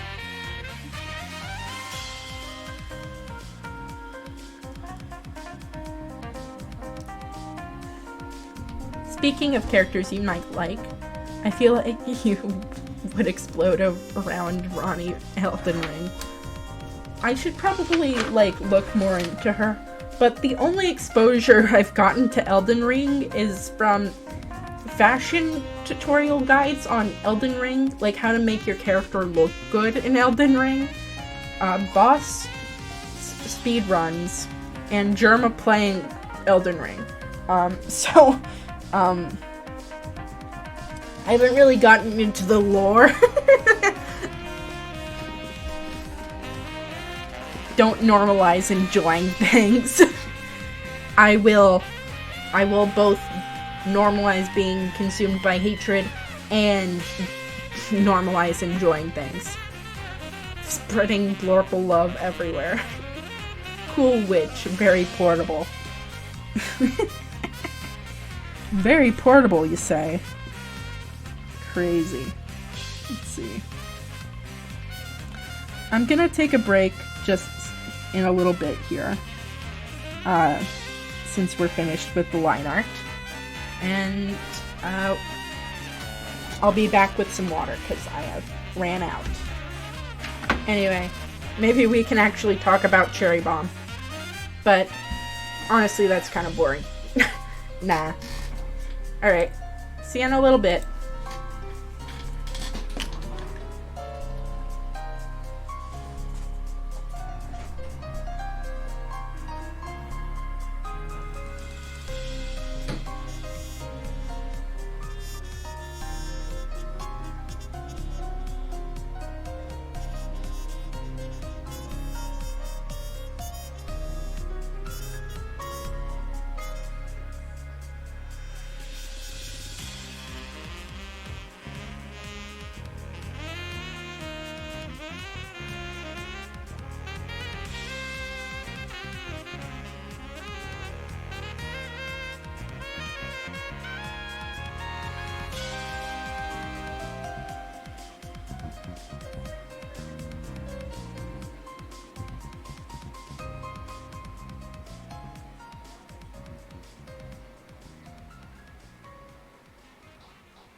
Lechonk.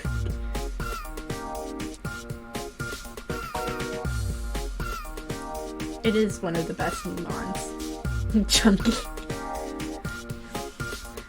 Such a clever name. It's a play on words of both Spanish and English. Yes. It is the chonk. Also lechon, which pretty nice. I took Spanish for quite a while actually. Kind of crazy. Anyway, hi chat. I got chocolate. Cause I'm back from the kitchen, you see. Pokemon fun. I think that Lechonk is a certified little guy, also.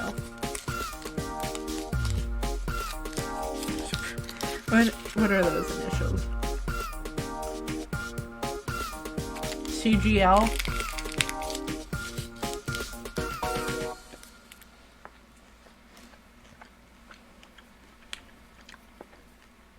You started getting ready for bed with soothing sounds, and now you're ready to fall asleep. Keep your ASMR. When you get your next big idea, Grandma... She's so silly. Sometimes she tells you in exposition or dialogue, this form has loosened my tongue. I'll let slip too much. Forget what thou heard. Forget. I love awful fucking liars. Those are one of my favorite genres of creature.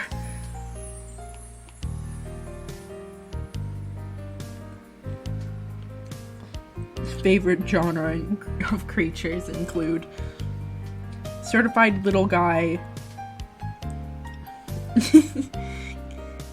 fucking, but awful liars just are great because they're so honest in a way. Like, they tend to lie all the time or whatever, right? But like, you can tell what they mean or whatever, and that gives a certain level of charm, which is just adorable. It's one of those character traits that I like.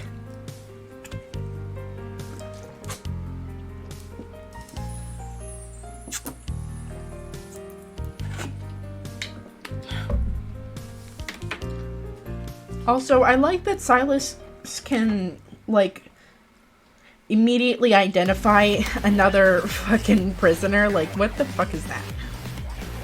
It's also funny she's saying that while being a little miniature Randy doll. Oh, that's cute.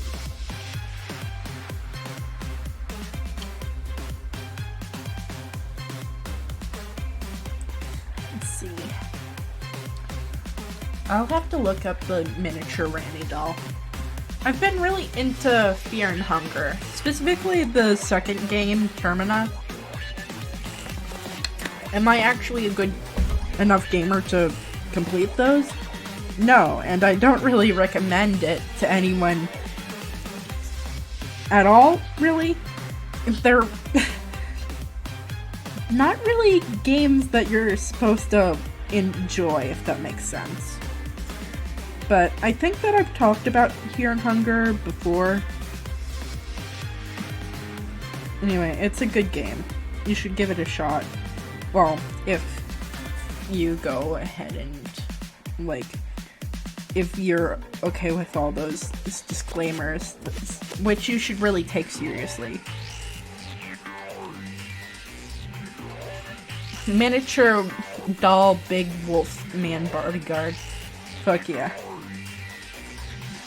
That's the real shit.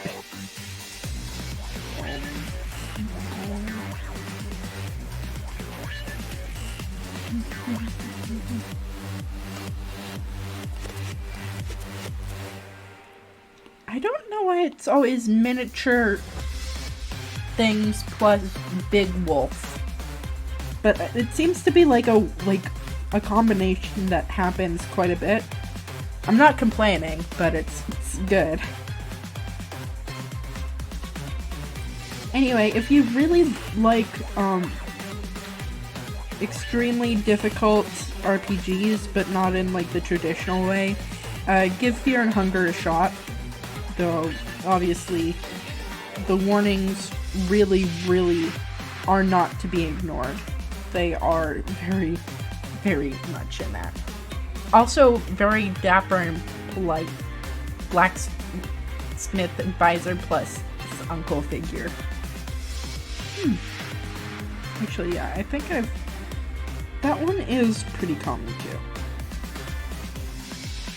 But he's still pretty fucking good. Let's see.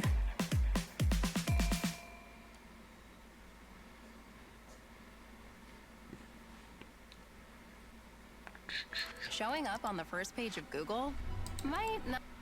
Oh, no. Oh, do be careful.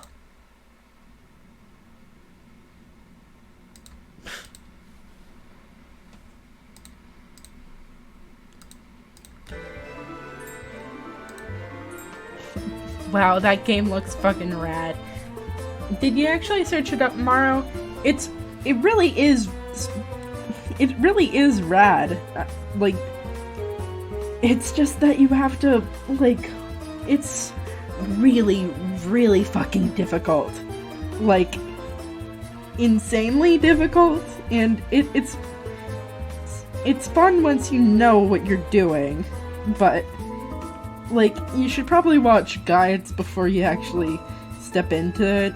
I mean, like, unless you want the authentic suffering experience, but, like, I don't know. That's up to your own volition or whatever. It really is rad. It wears a lot of its inspirations on its sleeve. Though, I like the second game better. It's still in development, and, well, what I mean by still in development, it's like a completed game. You can do the whole thing, or whatever, right?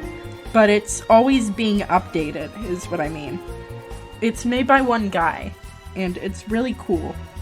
Though, really, it's not a game for everyone, and it's not trying to be. It's a game that's, let's see, like, there's a lot of choices in it and that kind of thing, and it's fun to, like, discover the ins and outs of each game, because each game actually has very, like, distinct mechanics or whatever, and what you think will work in the first game does not work in the second game. So, like, you have to really pay attention. Like, RNG is something that's prevalent in both games or whatever, but it's way more common in the first game or whatever, where you can, like, step on a rusty nail, like, randomly. Like, if you walk over, like, bits of wood in the environment, and then your cut gets infected and you die. And that's just kind of how things are. Unless you've got specific ingredients for, like, healing items or whatever, though you have to go through this whole process. It's not a game that I personally enjoy playing, it's more of a game that I enjoy watching. And I feel like there's lots of games out there that people enjoy watching rather than playing. Though, like, Mario Party. Mario Party's a good example. Like, and so is Monopoly, actually. They're kind of like the same game, but not really. If Monopoly had, like, mini games and wasn't confusing as fuck. I mean, like, Mario Party can still be confusing, but, you know, whatever.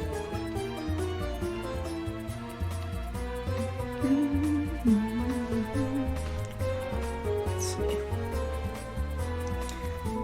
I don't really like being scared, but I like surreal horror for, like, like, I don't understand. It's such a...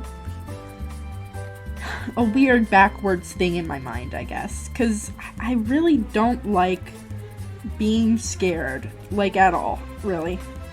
But I love, like, strange, like, niche games or whatever. I love horror concepts. I just don't like horror games and that kind of things. Have not played an RPG since Amori, lol. Amori is, like, not really about the RPG aspects of it, but it's still, like, those two games are wildly different. And RPGs are fun like that, you know? A lot of RPG Maker games aren't really about RPGs, they're just about other things. I don't know if I like some of the content of the game from what the warnings imply. And that's good, because it's not for everyone, you know? It's really not. It does not hold your hand at all. It uses everything to its advantage to make you uncomfortable and scared, and it just, the game kind of fucking hates you, essentially. That's kind of the main draw of the game, I guess. That's why I don't like playing it. And the lore's cool too. And stuff like that. But yeah, the essay stuff, that's what I mean by you should take those warnings very seriously with this kind of game, because it does not hold back at all and that kind of thing. And yeah,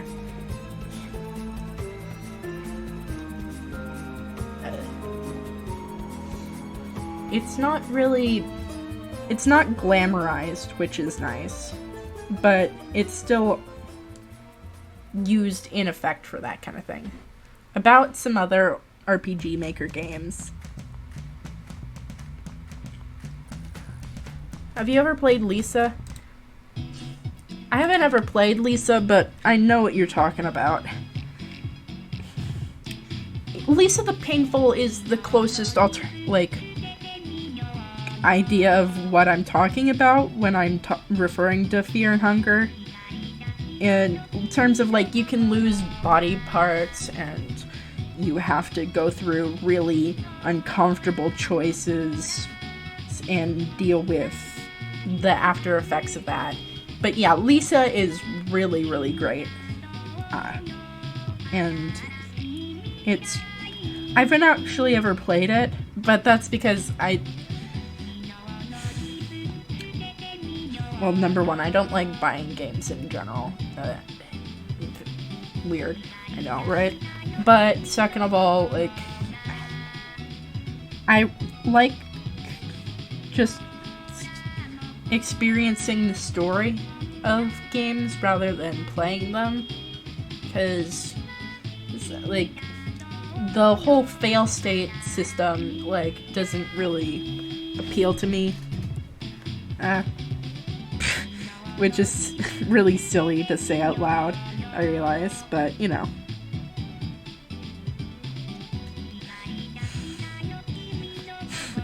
Some games are just annoying to play, what can I say? And some are fun. And Lisa isn't really meant to be one of those games that... Lisa is another one of those games that doesn't really... It's not really about having fun so much as it is teaching you more about yourself, growing, and just trying to survive in an uncaring world. And it's really interesting. I really like old RPG Maker games, mostly because that's what what's it called? I grew up on a lot of those, like Cinderella. You set some kids on fire. What's not fun about that?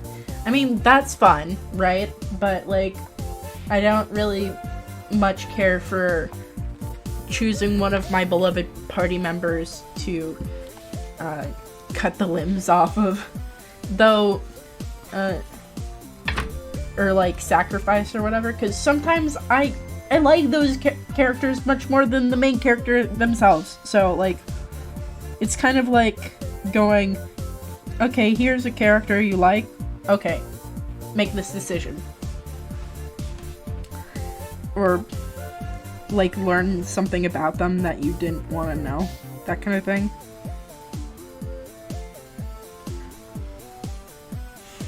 So yeah, that's, so yeah, I don't know.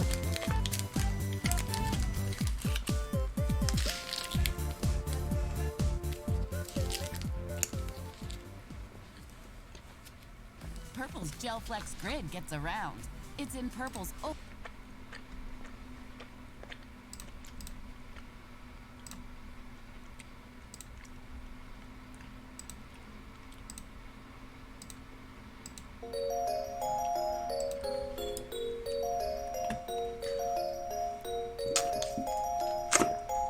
Yeah, I think that some games can handle content well, it just needs to be well designed.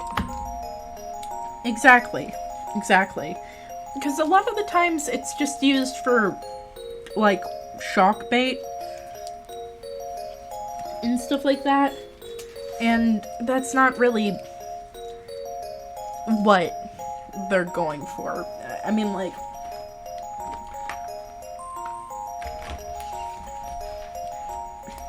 that kind of thing. Joyful especially did some work on Brad. Yeah.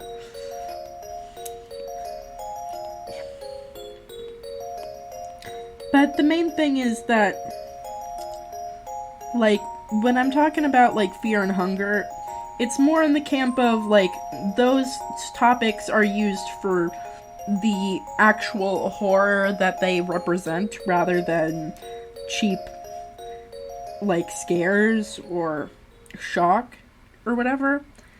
I mean, like, it can come off as that in some cases or whatever. And that's why you need to be in the correct mental state in order to play it, obviously. But, like, I don't think that games should exactly shy away from said topics. I think that they should, you know, give that the amount of horror that it deserves, that kind of thing. Fear and Hunger sequel to Don't Starve. Don't Starve Together. It's more like the prequel if you think about it, because it's set in medieval times. So, that's fun, right? Oh, also the style reminds me kind of Berserk. And that's a really good way of, like, describing it. Is, like, kind of like Berserk. There's even a character that's directly, like, what's it? That kind of thing. Definitely bring in outside consultation and research if you cover the topic at all. Exactly.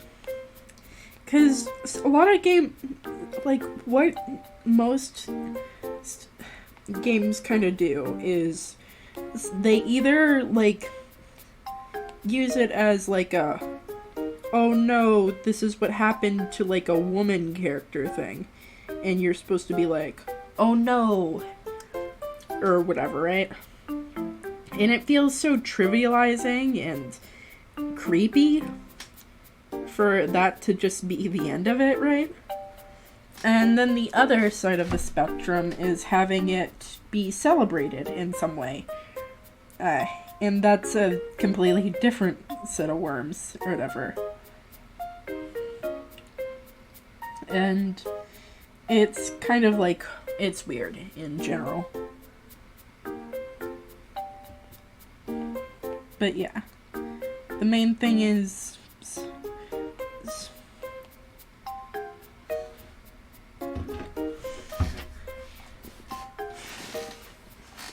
Fear and Hunger as a game, right, is meant, it uses everything.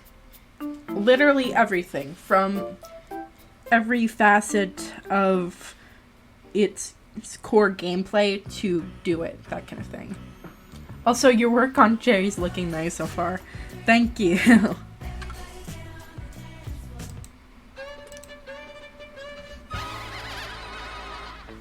I'm trying my best.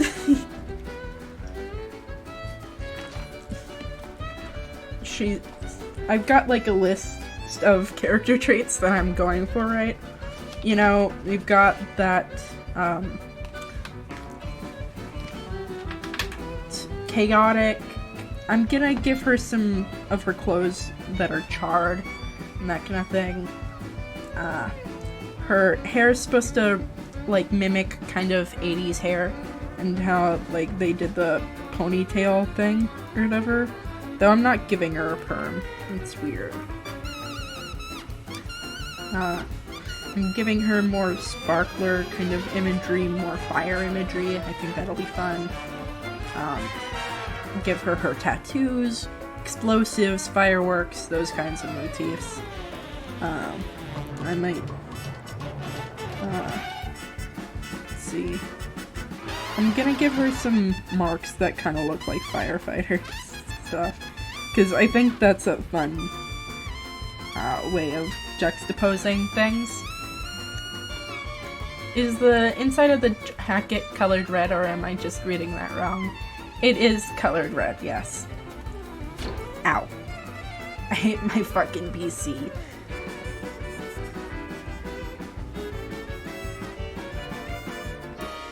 I often just stub my like hip or my toe or my arm or my hand on random fucking on just random items around the house. It hurts. I'm like, why is that there? I love it when jackets have that. Yeah. It's hard to tell what you mean, but reading it consecutively makes sense. Oh, also I gave her leg warmers, and no more Mickey Mouse pants, because I don't like those on her original character design. Let's see. Hair animated. Super hot. Like the game.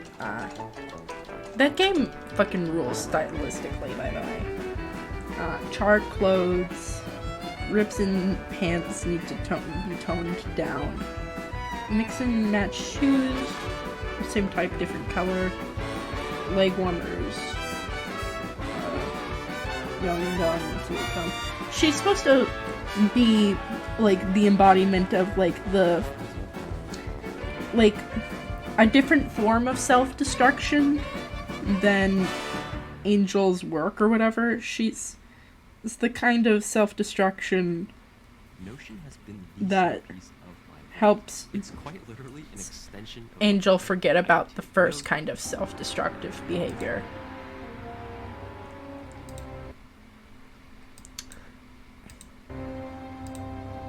So yeah, I think that it's a cool concept of like having freedom be like dangerous and detrimental to you, but it's also, you know, freedom. It helps you in that kind of way. It's not evil, it's not malicious like other types of danger.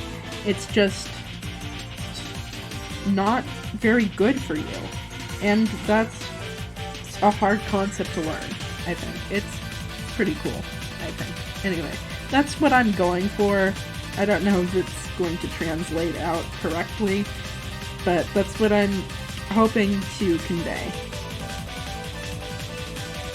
Though you guys can tell me if I'm doing a good job or not, I guess.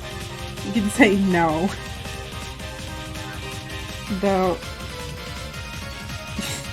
if you do say no, I'd like to know your reasoning, obviously. Because criticism's only good when it's, you know, telling me, like, what exactly is wrong, you know? I hate where people are just like, it's bad. Okay, buddy. What about it's bad? And like, for the most part, they don't care about it getting better, obviously. I mean, like, but, yeah. Perhaps we'll have to send it over the State Farm analysis desk. Damn. I'm in a hurry, bro. I can't go to the State Farm analysis desk right now. I have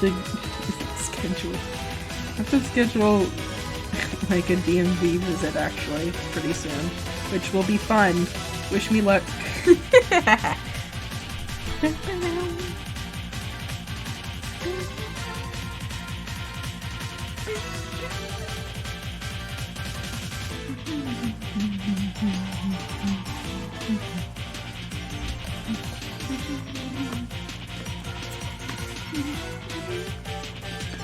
Whitewash jeans.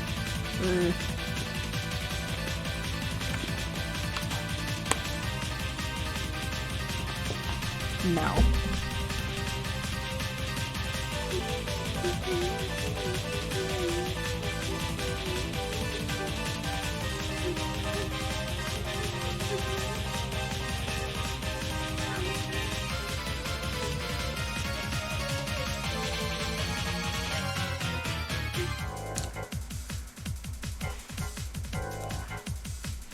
The DMV is actually really simple and chill.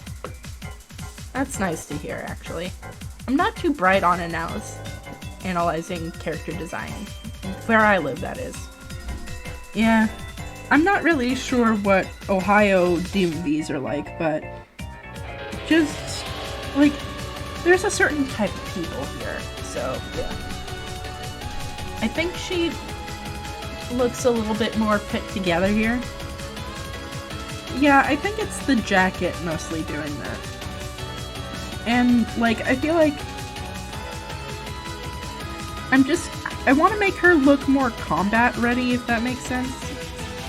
Like, she can take off the jacket and she'd be all party or whatever, yeah? And that would kind of be, like, different modes of, like, being a normal person or whatever, right? I don't know. Regional variance DMV. They even let you change your gender on your ID by checking off one box. That's crazy, actually.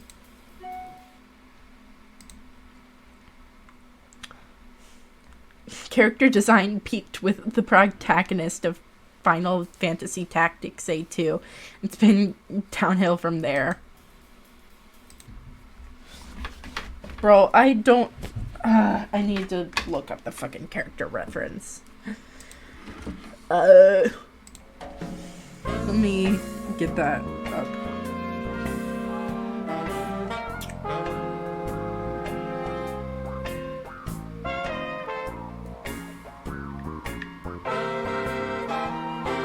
Why do I have typing sounds? Get that off my fucking.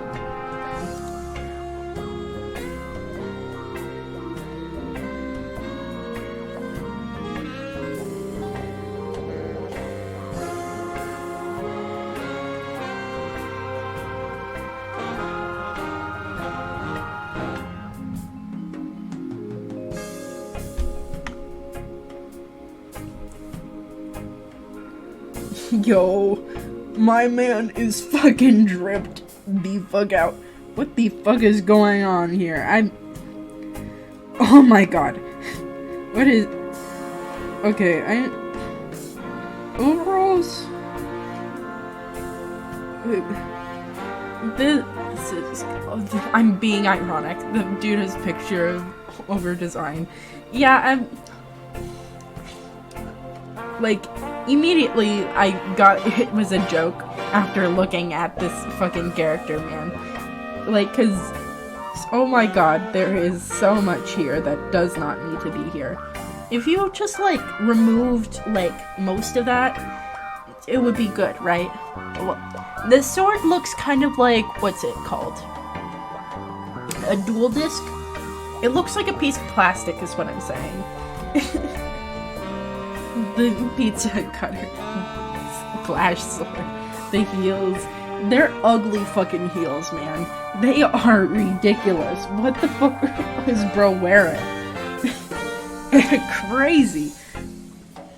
No drip. Zero. I can't believe that someone has this little drip. You're wearing, like, that many clothes. Also, the shield, the elbow shields are, like, also crazy. Why do you need that? It just makes the character design feel weird. The has the damn tuba ankles, the whole ass horn opening. Also, like, I don't even know what's happening at the back of him. I think he's carrying a sword and also a weirdly, like, an overcomplicated bag, but I cannot tell. Also, what's with that weird piece of cloth, too? This is why you need to, like, why your character needs to go through a few passes beforehand or whatever. Because things like this can happen. The game is actually crazy good too, but man, oh man. I like the hat though. Yeah, the hat's the only design part. Like, his face is the only competently designed part of his entire body. Though it doesn't even match the reds that are in his under his underalls, I guess. That's what they're called. So, like, if they were, like, more closely associated with that red, that would be cool. But yeah, this is a clusterfuck. And over-design can be, like, good if you're going for a character that, like, doesn't move all that much. Or, like, if it's a character that, like, has a very specific style or whatever. Like, Decora or whatever. Like, that has a very specific cluttered look to it. And you can't really pull it off without going fully for that, right? But those are only in case examples. But it doesn't really look like this character is, like, even, like, trying to look fashionable. Like, I don't get anything, or whatever. Draw a bike or that dude. Well, I could draw him, like, a traditional bust, so I would cut out, like, basically 90% of it, so I can do whatever the fuck I want, buddy. Final Fantasy character with the least details in their outfit. That would be a crazy thing to discover. Like, Sora, like, is not a Final Fantasy character, but, like, you get what I mean by, like, his outfit is goofy as hell, but, like, it works for whatever reason. Like, but I like my favorite designs in Kingdom Hearts specifically are the little, like, I like Donald's outfit. Fuck Sora. You know, I just wanna, honestly, if Sora was cut out of the picture, just get rid of the fucking story. I just wanna play as Donald Duck and Goofy, man. Yuck.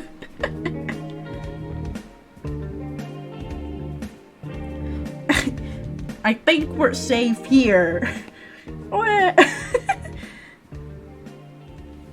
But I would readily sell my newborn for Donald Duck. He is such a good character. Let him cook. Well, gosh. God damn, man.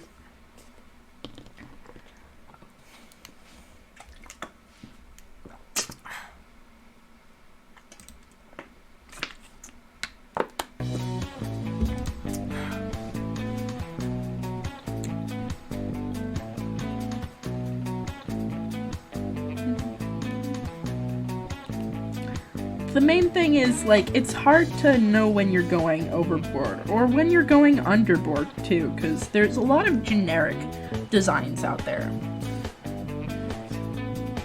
And that's hard to, like, distinguish, like, what makes something iconic about a character and that kind of thing. And it's fun to, like, go through that and learn more and more, like, why characters are appealing and all that. Like, there has to be a fic out of there where Sora's role is replaced by Donald's. Circle with dot eyes and eyelashes works for me. That's, what's her name?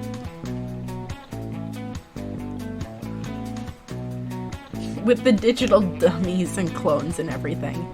Also, you'd probably like the lore around this frenzy flame and the outer gods in Elden Ring. Elden Ring. Oh my god. I'll have to look into Ronnie and Frenzied Flame. And the outer gods. Why would I like that? Well, at least why do you think I'd like that?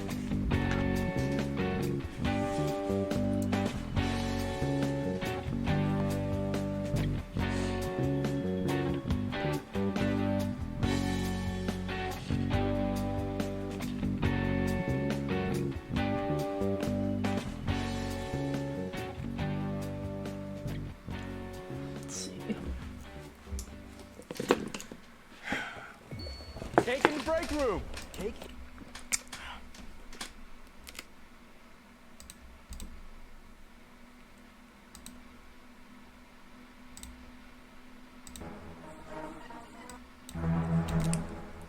Oh, also you should check out Edna if you haven't already. It's a good web series. Plenty. Madness, our old friend. I'll have to show you the... After the stream's over, I definitely have to, share on Twitter the little sketch I did of Silas and Vagar from today, because it's cute. And I just like Vagar having friends, I guess. Yeah, it's spelled like this. Caravan. It's enough. Basically, there's one greater will that guides the current control over land, but the frenzy flame, guides the current springs from one of the older gods. God damn, this is hard to read. Picasso-looking girl. Springs from one of the outer gods. That's just essentially the deepest states of madness and chaos. That does sound cool. Stylus posting, my gratitude is yours, Grand Magnus. Our world was short of calamity. My friend said it's something like it would be my type of show. Let's go. What did you say? But yes, it's a good series. It's getting a little video game adaptation. So yeah, I think I just really like surreal art. I think that's the thing. Is that I just really like surreal experiences in media and that kind of thing. The lore around characters that are guided or afflicted by frenzy flame have a lot of unique lore and despair too. I think that's something that I would enjoy, yeah. I just would have to understand the base concepts first and then go from there. I think that's the game plan. If, like, I manage to get through it in, like, a week or whatever. Or if I manage to get to it, like, I'll have to remember. Because that's the main thing about things, right? But yeah, I like Vagar having friend. God damn it.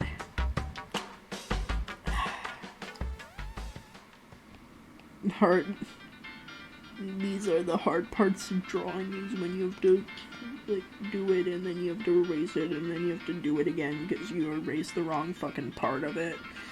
And then you have to fucking do it again. Friend. I don't know what it is. It's about, like, cat-looking creatures, but they're so endlessly cute to me. Like, I just want to hold them in my, like, hands and just never subject them to any danger, ever. I guess that's how, like, a cat's face is just so crazy. Oh my god, is that music from It's from Smash? Close. It's not Sans Undertale, but it is rather, Spamped in Deltarune. No.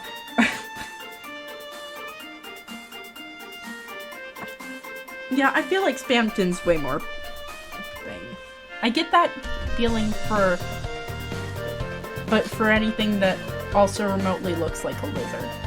Yeah, I like, how ball python faces look, because they have, like, kitty mouth going on, and that's cute.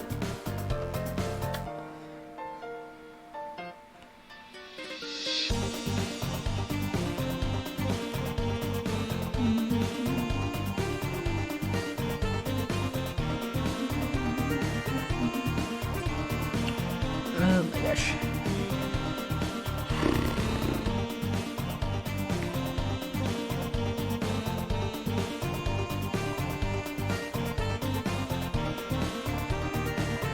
My eyes hurt. Why does it?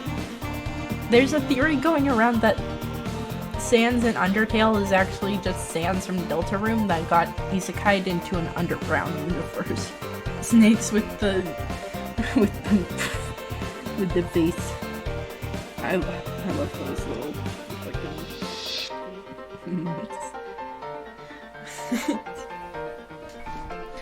which makes Sans Undertale name me really funny because it would really be Sans Deltarune. Yeah, I'm not a big subscriber to that theory. With YouTube Premium, Mostly because I don't really understand Deltarune lore all that much, but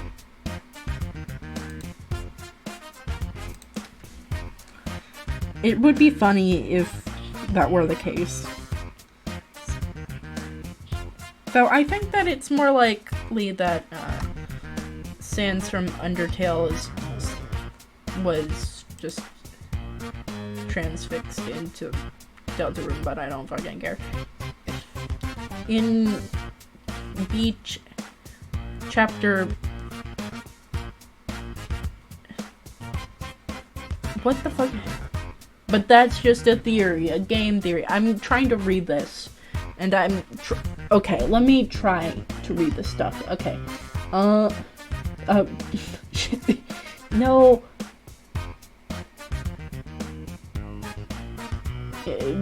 In before chapter 3, Dark World Torio is her Undertale design. I don't... Oh my gosh. How do I get people's stare?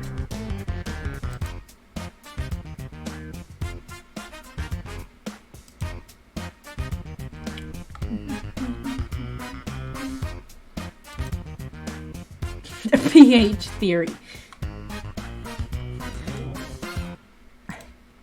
I feel like you keep meaning to put a different flag in, but I think that you're just trying to...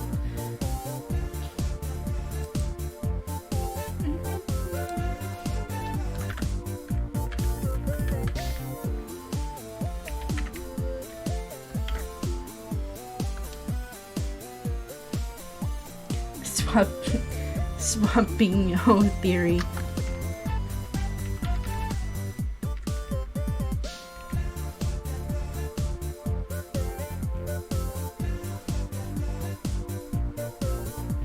These guys suck. I need better emotes. Especially Peepo Stare, because I really like... What's it? I like when the frog just like... It's like this. I just like Chubby Frog, man. It's so cute.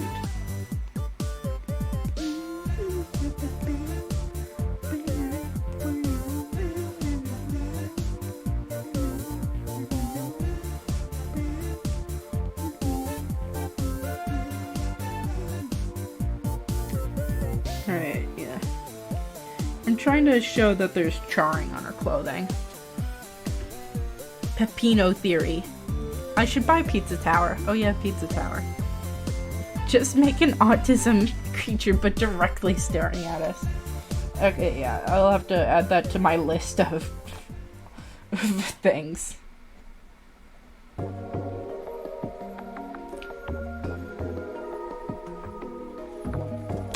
It was in development for a really long time. I haven't even seen any gameplay footage of it yet. I have to really get on that. Because I know that it's kind of popular at the moment. And I'm interested in generally what it is. I think that it's cool. Like, I think I've seen the art style or whatever. Yeah. It was in development for a long time, I believe, yeah.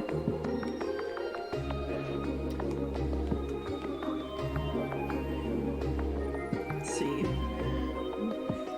Endocopia is one that I think that I'd like to play.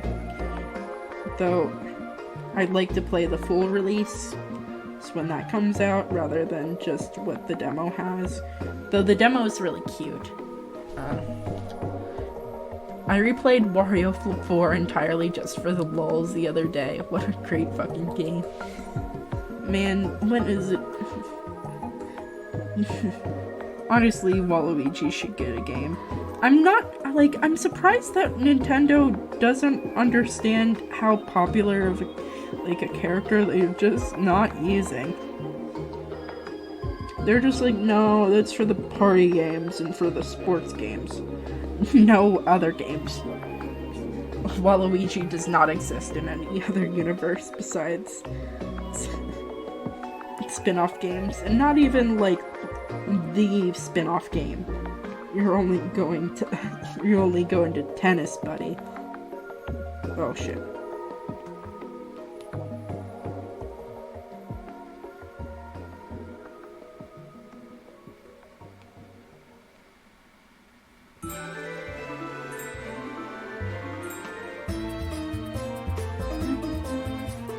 Wario and Waluigi too, like, what the fuck? They have so much hype, so much potential. Yeah, like, it's crazy that they don't do more with it, but I guess that's just Nintendo being Nintendo, you know? Because they don't really care that much about what fans want. They actually fucking hate their fans, really. That's the main thing that we've learned these past couple of years, especially with those Smash tournaments getting banned. Like, oh my god, Nintendo, like, they're still buying your game. Just make Wario's car crash while listening to Ed Sheeran into reality. They even hired Ed Sheeran for the Pokemon credit theme. What the fuck are you on about? Ed Sheeran? That one? Fucking weird guy. Ed Sheeran is such a weird fucking man. It's not even the fact that, like, he's done anything weird, it's just the fact that he just, like, looks like he like in every photo that he's ever taken, looks like he's just gotten out of a rainstorm. I laughed so hard when I reached the credits. Wow, didn't expect it at all. Well, now it was so out of place. Also, have you seen that Wario meme? The car crash with the Ed Sheeran music? No! What the fuck are you talking about?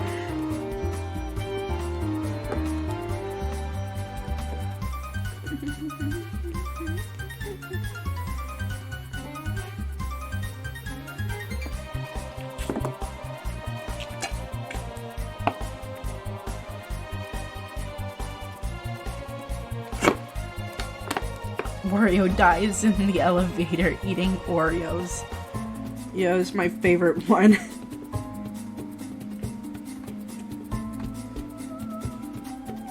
Does Wario do cocaine? Probably not. I can link it to you if you want to watch it after the drawing. Please do, I would like to know the fucking joke, man.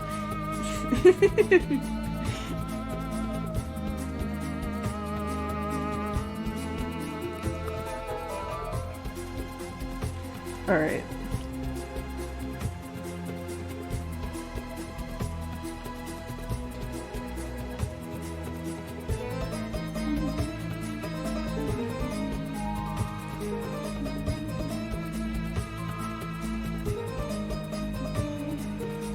This would be 100% harder to animate, but I do not care. I'm not making designs to be animated, because I know that they won't be, you see, so that's the fun of it all, right? Is that you can have a lot more freedom when you don't have to constrain yourself to a specific medium or whatever, right? Because, like, with video games, you have to make a character that looks good at every angle. And that kind of thing. Oh, no, Maro! Golden Love. Let me see the fucking... You can't link it here. Oh, I'll just whisper it because Twitter DMs has a goofy bug going on. I'm so sorry, man. Let me get this up.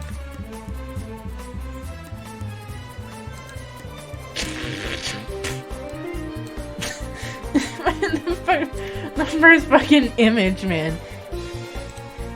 Yeah, but yeah, don't type links into chat, folks. Nightbot doesn't like a lot of things. They really don't. I don't know how to make it better, man. But also, like, I don't want people randomly putting in links into chat, obviously, because someone could probably just come in here with, like, their stream link or whatever. Of course, I'd delete them as soon as I could, right? But still. Some moderation's better than no moderation.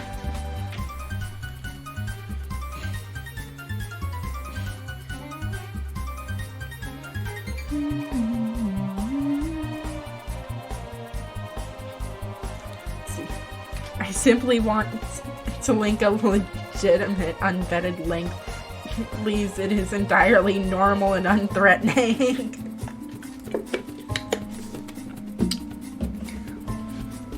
I am not threatening you right now.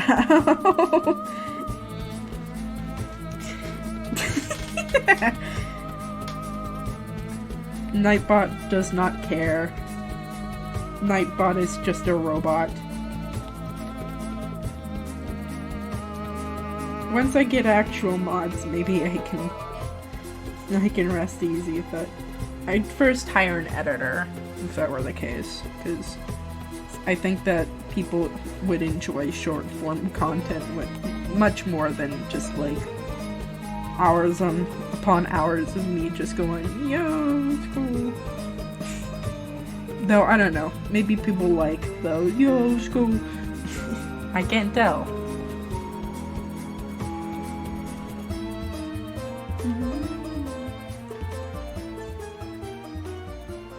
Let's see.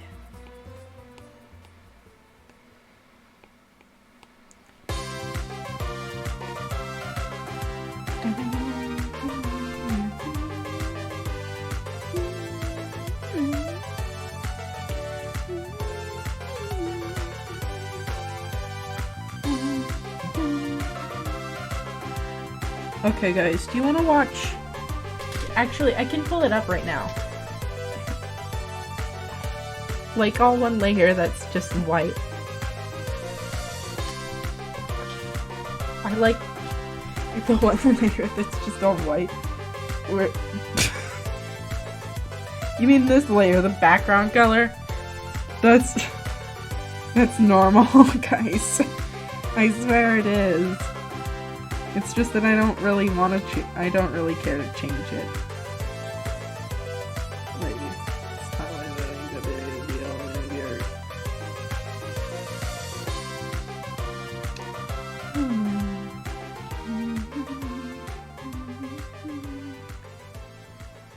Oh, I know. Nah, layer 11. Skin tone. Yeah, that's just how things are. Let me get this.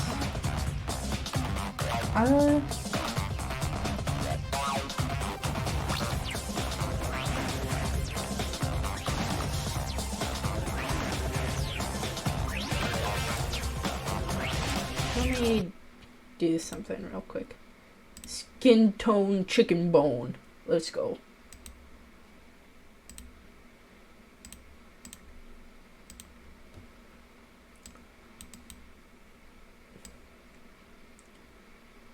Just a little bit to the left. Used before. Oh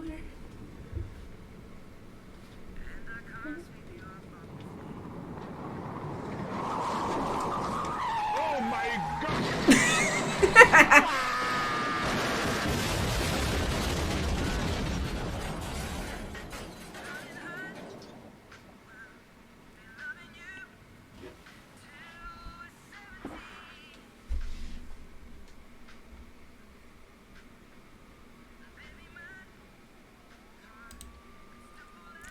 Kappa Copa de Kappa Copa de Copa de Kappa. Alright, that's great. Thank you for the video. Alright.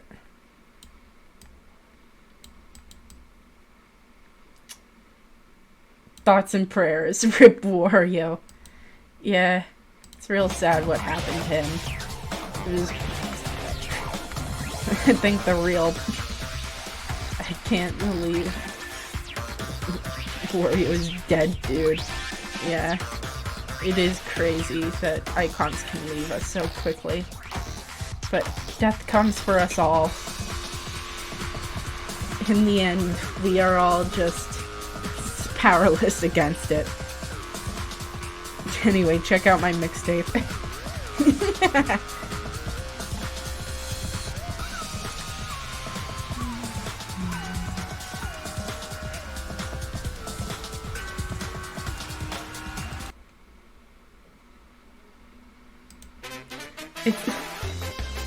Attend his funeral and go, wow, that's what he would have wanted.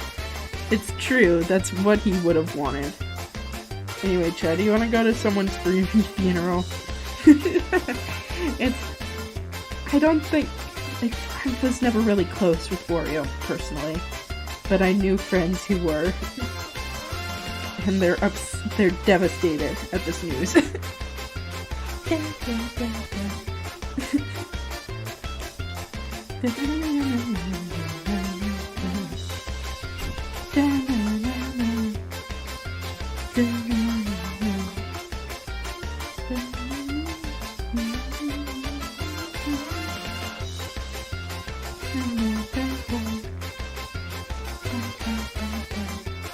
Baby Park, let's go.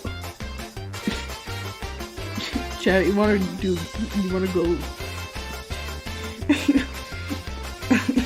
Chat, who wants to be my partner for Double Dash?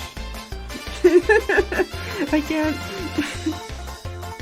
Would I absolutely suck? Yes, but I can also be. It can also be the item thrower, so it don't matter. Baby Bark is such a cursed corpse in tournaments. Yeah, I really do. I'm really happy that they brought it back for 8. Honestly, it's the best decision Nintendo's ever made in the past few years, honestly. We don't get many Nintendo W's. Nintendo W, like the most current Nintendo W, besides just Splatoon in general, is them deciding to make Magalore centered DLC, because like that's just so true. I watch one tournament for Mario Kart 8 every Saturday. Sometimes they do a tiebreaker on Baby Bark 1v1.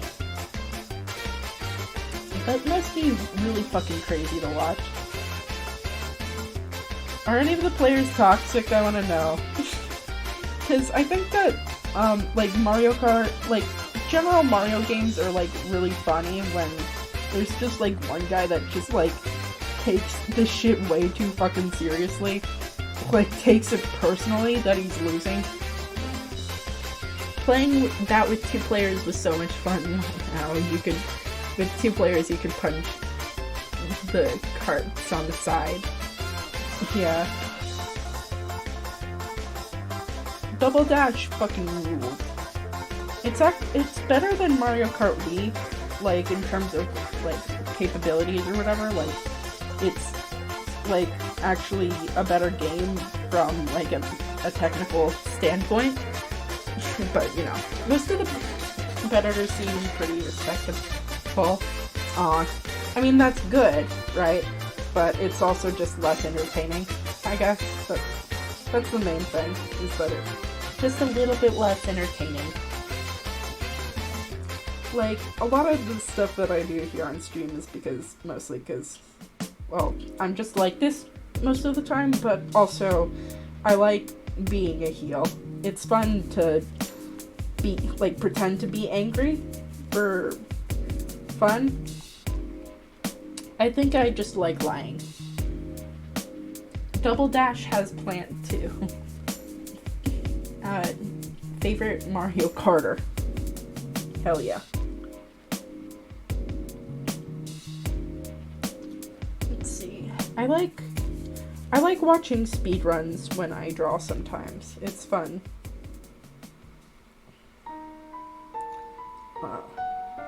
Because I'm like, I'm not going to do that or whatever. You should play Meta Knight Sword of the Surviving Guardian. Because no reason. Take your word for it, yeah. What is that, on Double Dash? Nah. Let's see. Is that the one where you fight, like, play in YouTube? Okay, let me...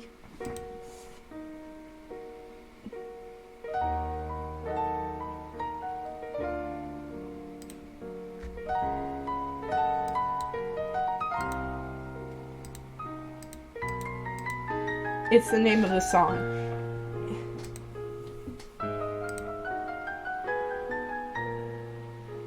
What the fuck? Get me out of here. No. Dolphin, I need you to leave the screen right now. I mean, totally legal device. Anyway, let me play that. Get that up.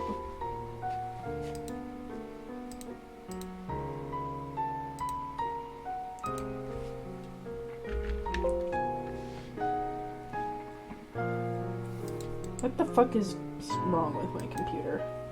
Okay, well, I can't play it if my computer will not let me.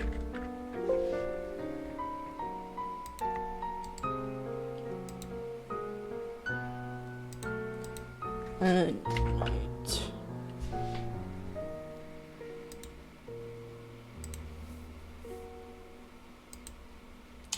Yeah, it's not... I'll listen to it later.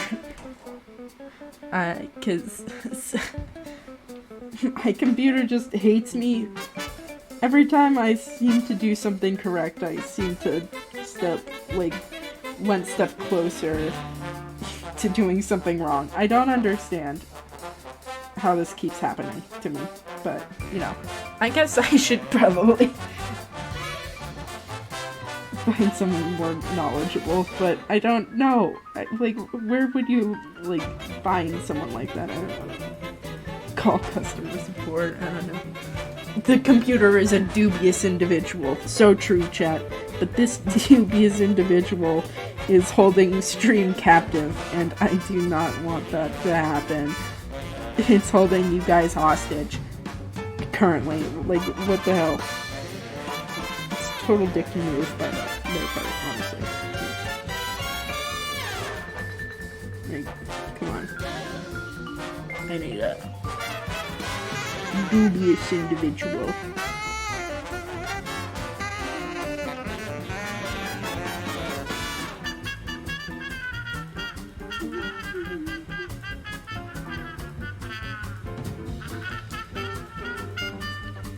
I was thinking that, like, when she gets angry, she turns into, like, this cute little Roman candle. Also, she should get a Roman candle reading. Also, this is turning out really nice. I like the hair and outfit a lot. Gonna call it for the night. Ciao. Thanks for stopping by, Maro. We always love you here. And that kind of thing. I know it's pretty late for you anyhow. Have a good night. Sweet dreams. Because honestly, I'm pretty tired too. And it's only like about 10 for me. Anyway, good night.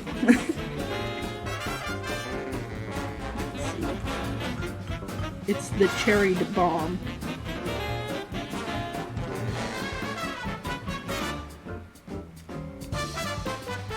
Like, her color scheme makes sense for Hell or whatever, right? And for the kind of character she is. So I'm not going to really... I'm not changing that aspect of her, right? LeChonk.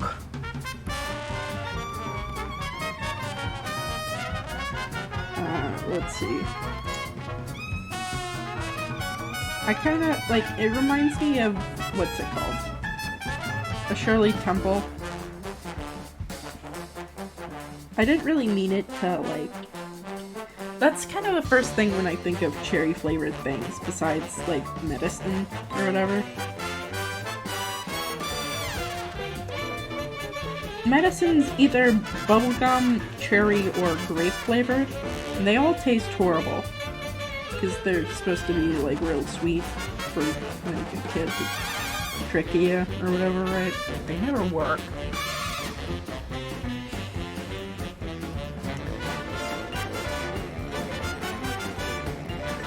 So you should probably watch out on the kid that likes the cherry, like the fucking grape cough syrup, man. That cherry flavored medicine kind of slaps. I wonder if they've ever made cherry lean before. Though Dr. Pepper is the clearest cherry adjacent thing. Like, to me, I always think of Shirley Temples as the first cherry flavored thing besides actual, like, cherry pie and cherries. It tastes like a color. I mean, cherry is a weird flavor in general. I don't like cherry texture, but I do like the flavor of it. I don't like artificial cherry flavoring, though. It's way too gummy for me. It makes my teeth, like, it feels like my teeth are rotting. But pomegranate is the one that really tastes like a color for me. And I don't like pomegranate juice, but I actually do like pomegranate seeds. I think they're great. Yeah, orange tastes like a color too. It depends on the oranges you get, because once they get old or whatever, like not like rotten or whatever, but like just kind of stale oranges don't taste like a color, but like fresh oranges, those taste like a burst a flavor, right? And those are nice. Orange juice, on the other hand, is not good. Apples do not taste like color, though. They remind me of fall, and it's nice.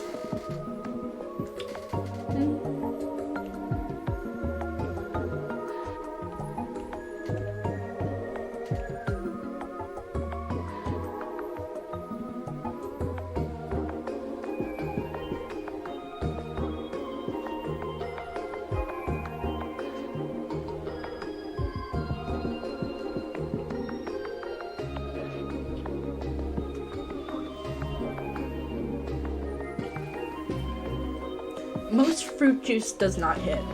Apple juice, like standard apple juice, does not hit, but like apple cider hits really good. Like Simply apple cider. Ooh, baby, that's fucking great. That is delicious. I would drink that up 100%. But yeah, most fruit juice doesn't hit.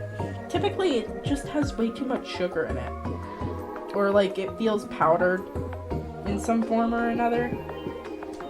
Like, how... Like, lemonade can be good, but, like, it's only good in certain things. Oh, ginger and root-based things are good, too. Ginger is a bit too much for me. I think it's because I have, like, way too high sinuses or whatever, but, like,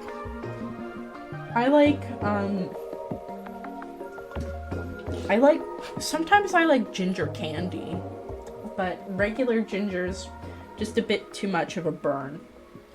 It's too astringent. I used to be a photographer. Like, with this nice fancy soda is camera, also and way too astringent for me. So, like, there's, like, levels of things that I can take, or whatever.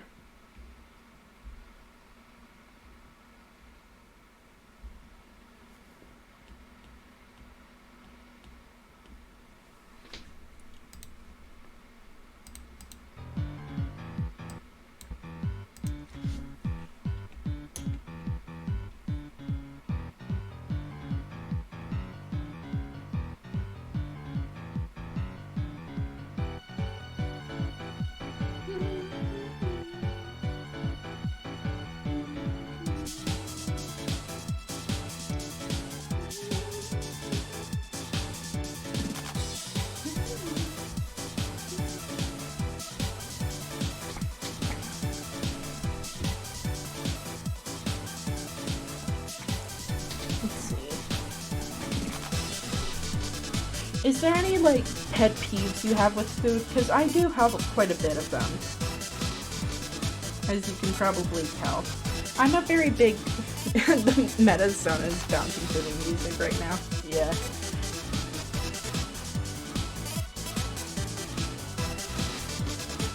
I made sure to actually, you know, have it on screen this time. So, that's good, right?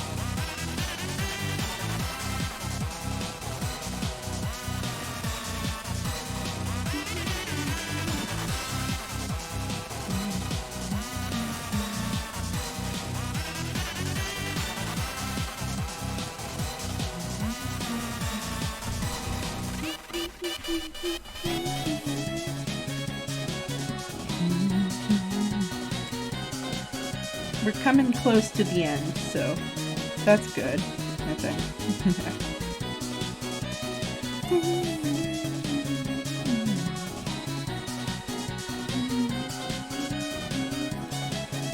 It's hard to shade white skin. I don't really know what to do.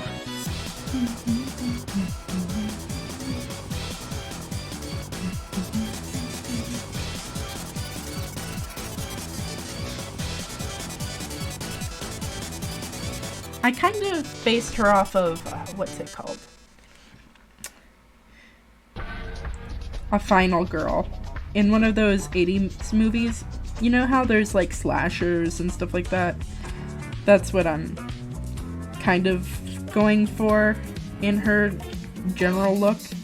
Though it's mostly just her being Cherry Bomb, you know, it's not too, like, there's not really that much depth to it. Like, I've got a lot of notes and that kind of thing. Ooh, love the crackle at the end of her hair.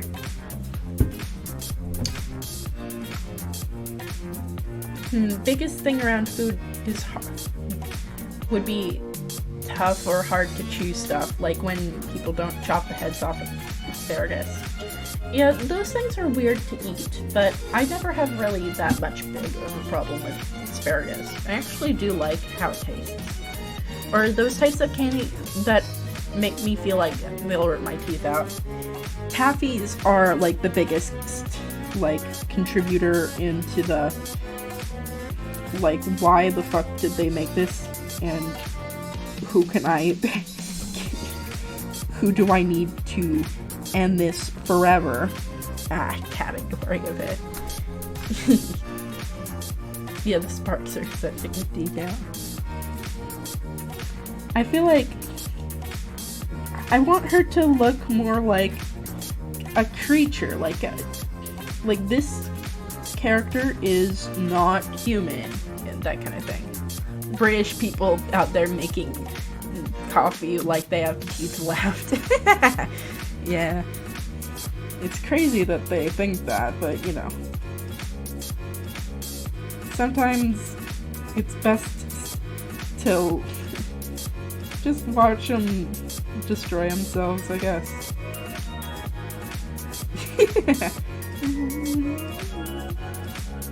I don't really want her to look like she's wearing eyeshadow like that much. She's supposed to be a party girl. I want her to have fireworks in her. She is about that. That's what her whole deal is. And I feel like in her original, you don't really get the sense that she's lighting them herself, like lighting the bombs herself. So it's weird or whatever. Like, you just assume that it's like a demonic power on her end or something.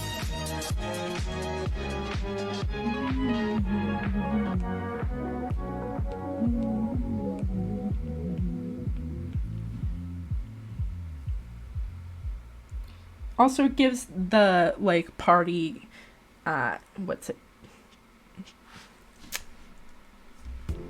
Sparkle. I will head off for now, but it was a very nice stream once again. I'm very glad that you could come and join us for the time being. It's really, really nice to have all of you guys here, and yeah. We're basically done with this character anyhow. We're just kind of polishing her up, as you will. Alright, so I'm just... have a good night. Or morning. I don't really know what time it is for you. But anyway. We're just gonna finish up the background and we'll call it there for today, chat, huh?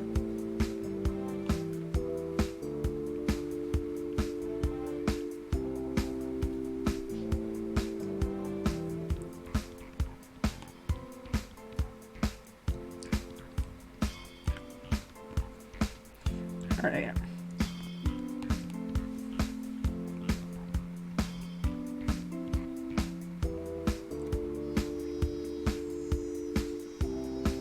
I should really draw her as a final girl sometime.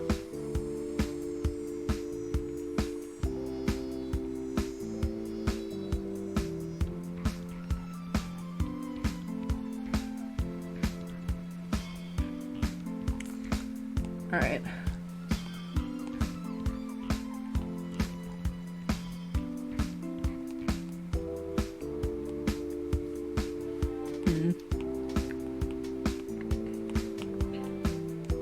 Let's stick with something cool.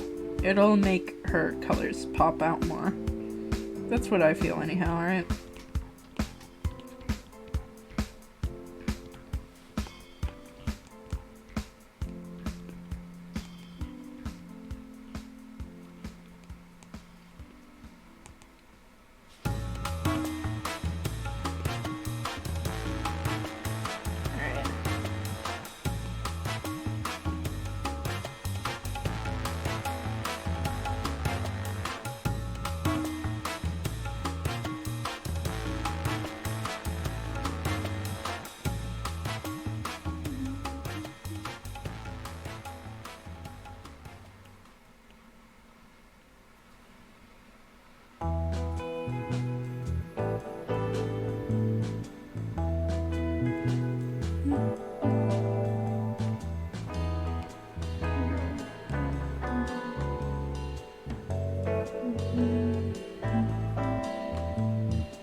That looks to be good.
Alright, I think that's good.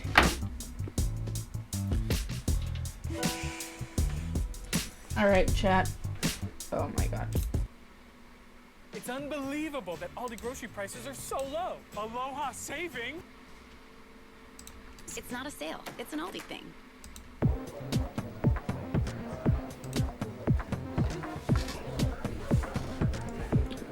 I think that this is where I'm gonna end stream right now. I hope that everyone has a good rest of their night. A good night. Aw, thank you. She has quite a lot of it, so I figured that should be like one of the main things that sells it, you know? Anyway, I hope that everyone has a good night. I hope that everyone has a good rest of their week. Hopefully you won't get any acid where you live, except if it's the fun kind, in which case I don't care. Good night to everyone, and I'll see you guys next time if you have the time. I'd love to see you. Bye. I don't know what we're doing next time. I think it's LeBlanc. Anyway, good night, chat. Good morning, all that. See you then.